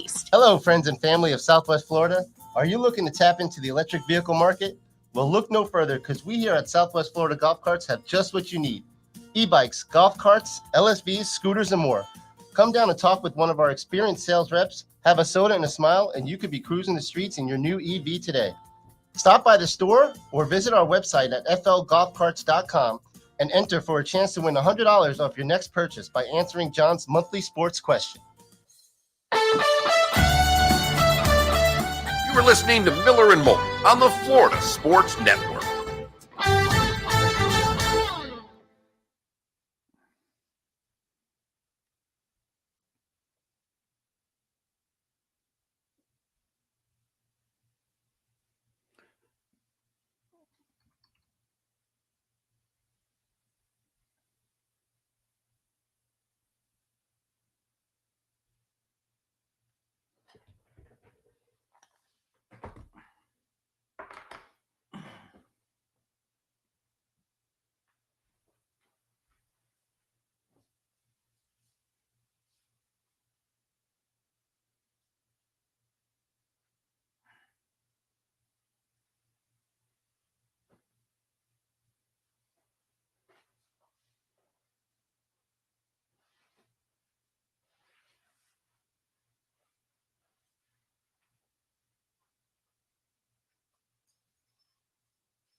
Hello?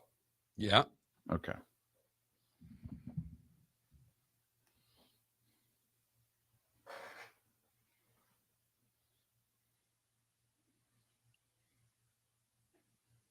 Poll question's up.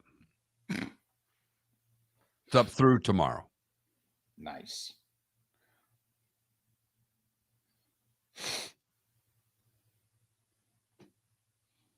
This is a record amount of birthdays. Birthdays that I won't probably get to. Ted Simmons is 74. John Capoletti, 71. Curtis Blow, 64. Melody Griffin, 66. Jillian Anderson's 55. Jimmy King's 50. Those won't even make the list. When Rod Laver's 85 and it's not the oldest birthday, it's a good birthday day.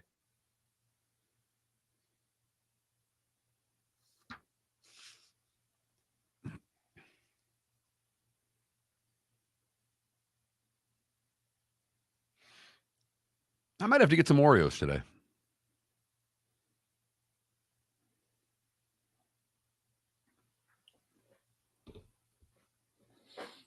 I responded by saying, I can't believe this is a legit question.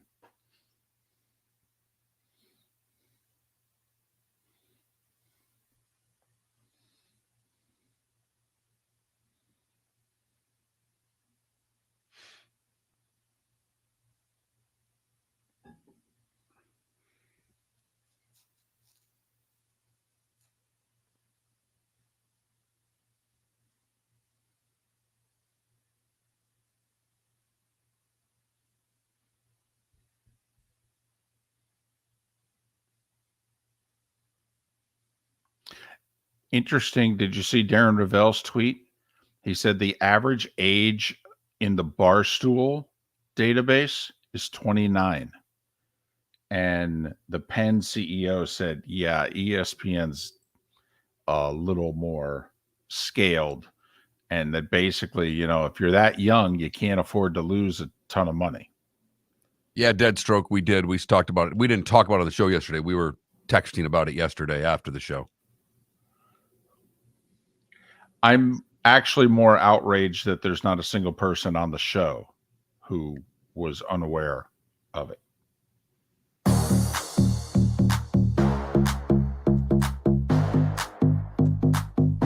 Welcome to the bonus hour, brought to you by Jason and Todd at the Diamond District. And now, here's Mark Miller and David Moulton. Home stretch on this hump day.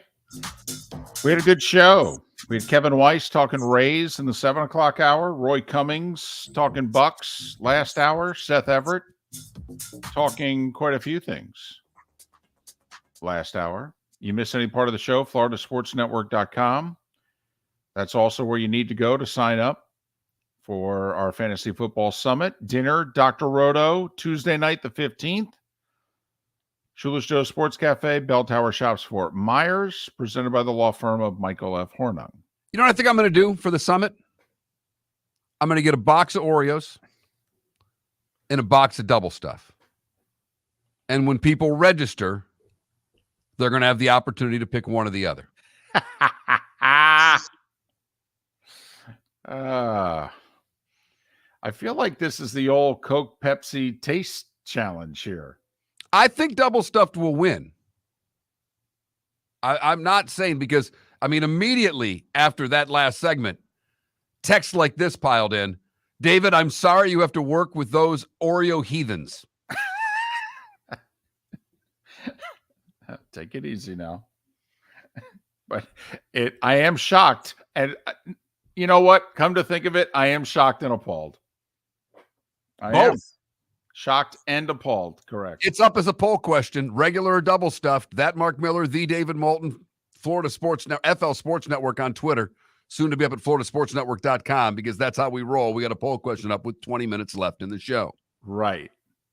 It's time for someone to take back this segment, if for no other reason than to stop David from talking about Meghan and Harry. Here's Mark Miller with Today Was the Day When. 1859 we start, when Otis Tufts patents the first passenger elevator in the U.S. You know, the Otis elevator. 1918, Cincinnati Reds manager suspects a player of taking bribes to fix games and suspends him for indifferent play. Wasn't just the Black Sox. Today in 1925, it's the only time Babe Ruth was pinch hit for. Bobby Veach flies out. How hungover was Ruth that they had to pinch hit for him? He was sitting on the bench with a hangover going, somebody get me some Oreos. Hey, Skip, pinch it for me. I got to go throw up. Jesse Owens gets his fourth goal today at the Berlin Games, part of the 4x100 relay team. Today in 44, Smokey Bear debuts as the spokesman for fire prevention, named after New York City fireman Smokey Joe Martin. Today in 1945, the U.S. drops the second atomic bomb on Nagasaki. Today in 46 was the first time all Major League Baseball games are played at night. There were 8 of them. Today in 66, the Beatles released Revolver in the U.S. Nixon resigns as president. Today in 74, Gerald Ford takes his place as our 38th president. Never voted into anything. Just walked right into the presidency. Hell of a time to walk in, though. First game in the Superdome was today in 75. Houston beats the Saints 13-7. Today in 77, the NHL wasn't ready for the WHA because they refused the merger of the 6 WHA clubs. They would accept them a couple of years later.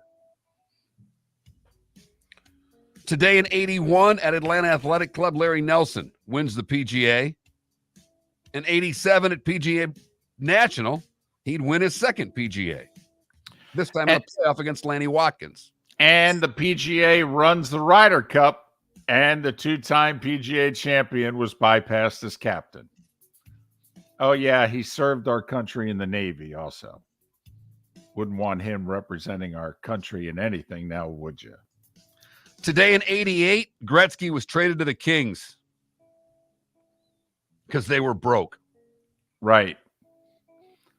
Which is okay, because the con man who bought him was going to be broke in about 4 or 5 years also. But, you know, he scrounged up enough money on credit or whatever to get him.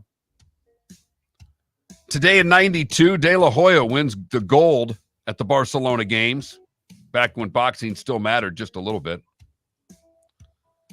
Today in 2002, Barry Bonds hits home run number 600. Today in 2012, the U.S. would win the gold medal in soccer, beating Japan 2-1. Remember when we liked them? It was like 3 weeks ago. Michael Phelps wins his 20th gold medal today at the butterfly at the Rio de Janeiro Games in 2016. And Colin Morikawa, with a final round 64, wins the PGA today in 2020. A slew of birthdays to get to. First, those that are not with us. Ralph Houck, Ken Norton, Jim Kick, Hot Rod Williams, and Whitney Houston, all born today. Bob Cousy's 95, David. Rod Laver's 85. Actor Sam Elliott, 79. Curtis Blow's 64. Brett Hall is 59. Dion's 56. Rod Brindamore's 53. Derek Fisher, 49. Jamarcus Russell, 38. Yonde Diaz is 32. And Aiden Hutchinson is 23. What did I miss? Busy day. Okay. Jerry Garcia died on this day in 95.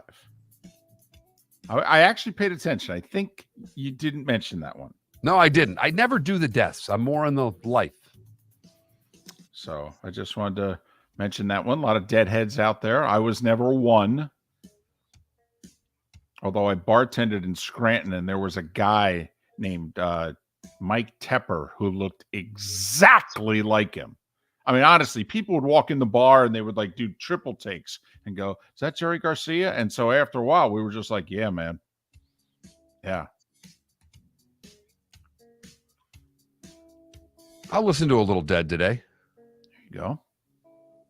Can you believe it's been 28 years? And if you had the over on Jerry, you still would have won. Right.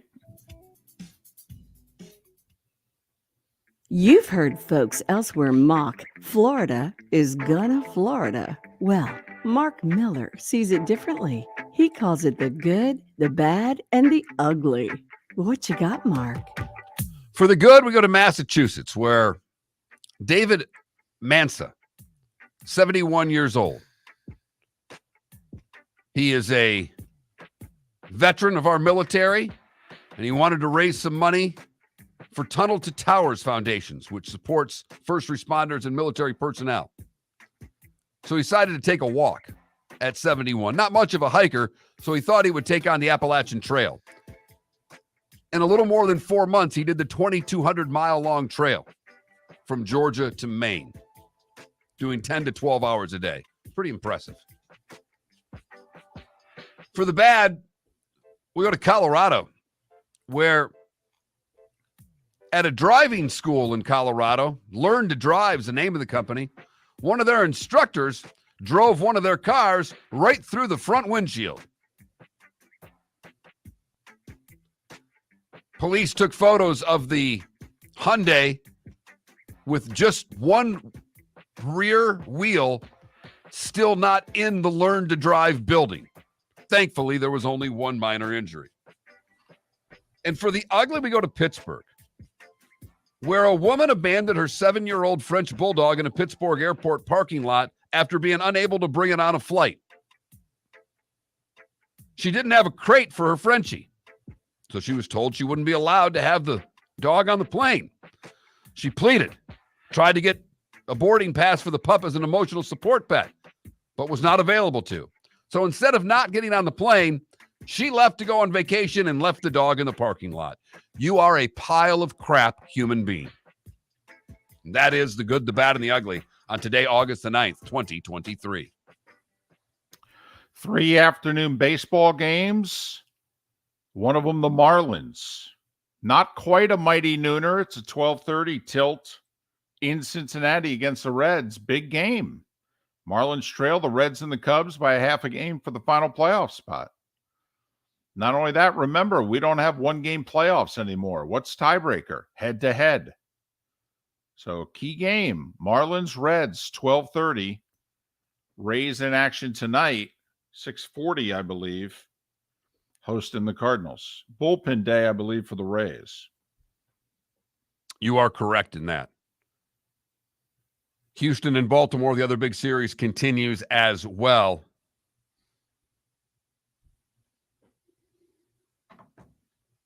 Padres and the Mariners. Mariners are red hot. Padres trying to figure out a way if they want to get involved in this wild card race. Everybody's trying to let them.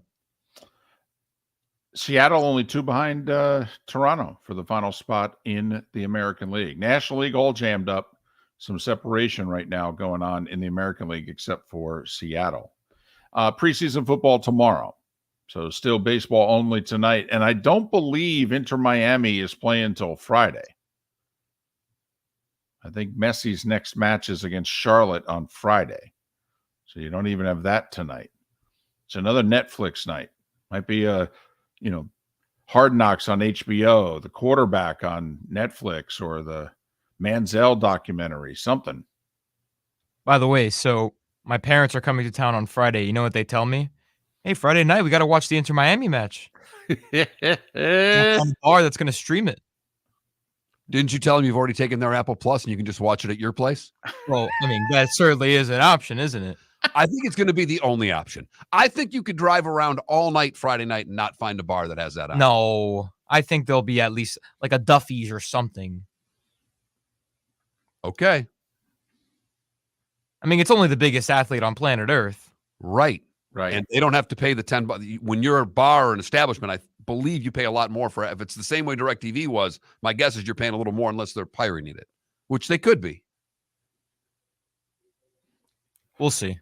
I mean, tell you what, why don't you go in and give them your mom's Apple Plus numbers? What do you mean you don't have Apple Plus? Let me back there. I'll set this up. Just give me the remote. It's right here.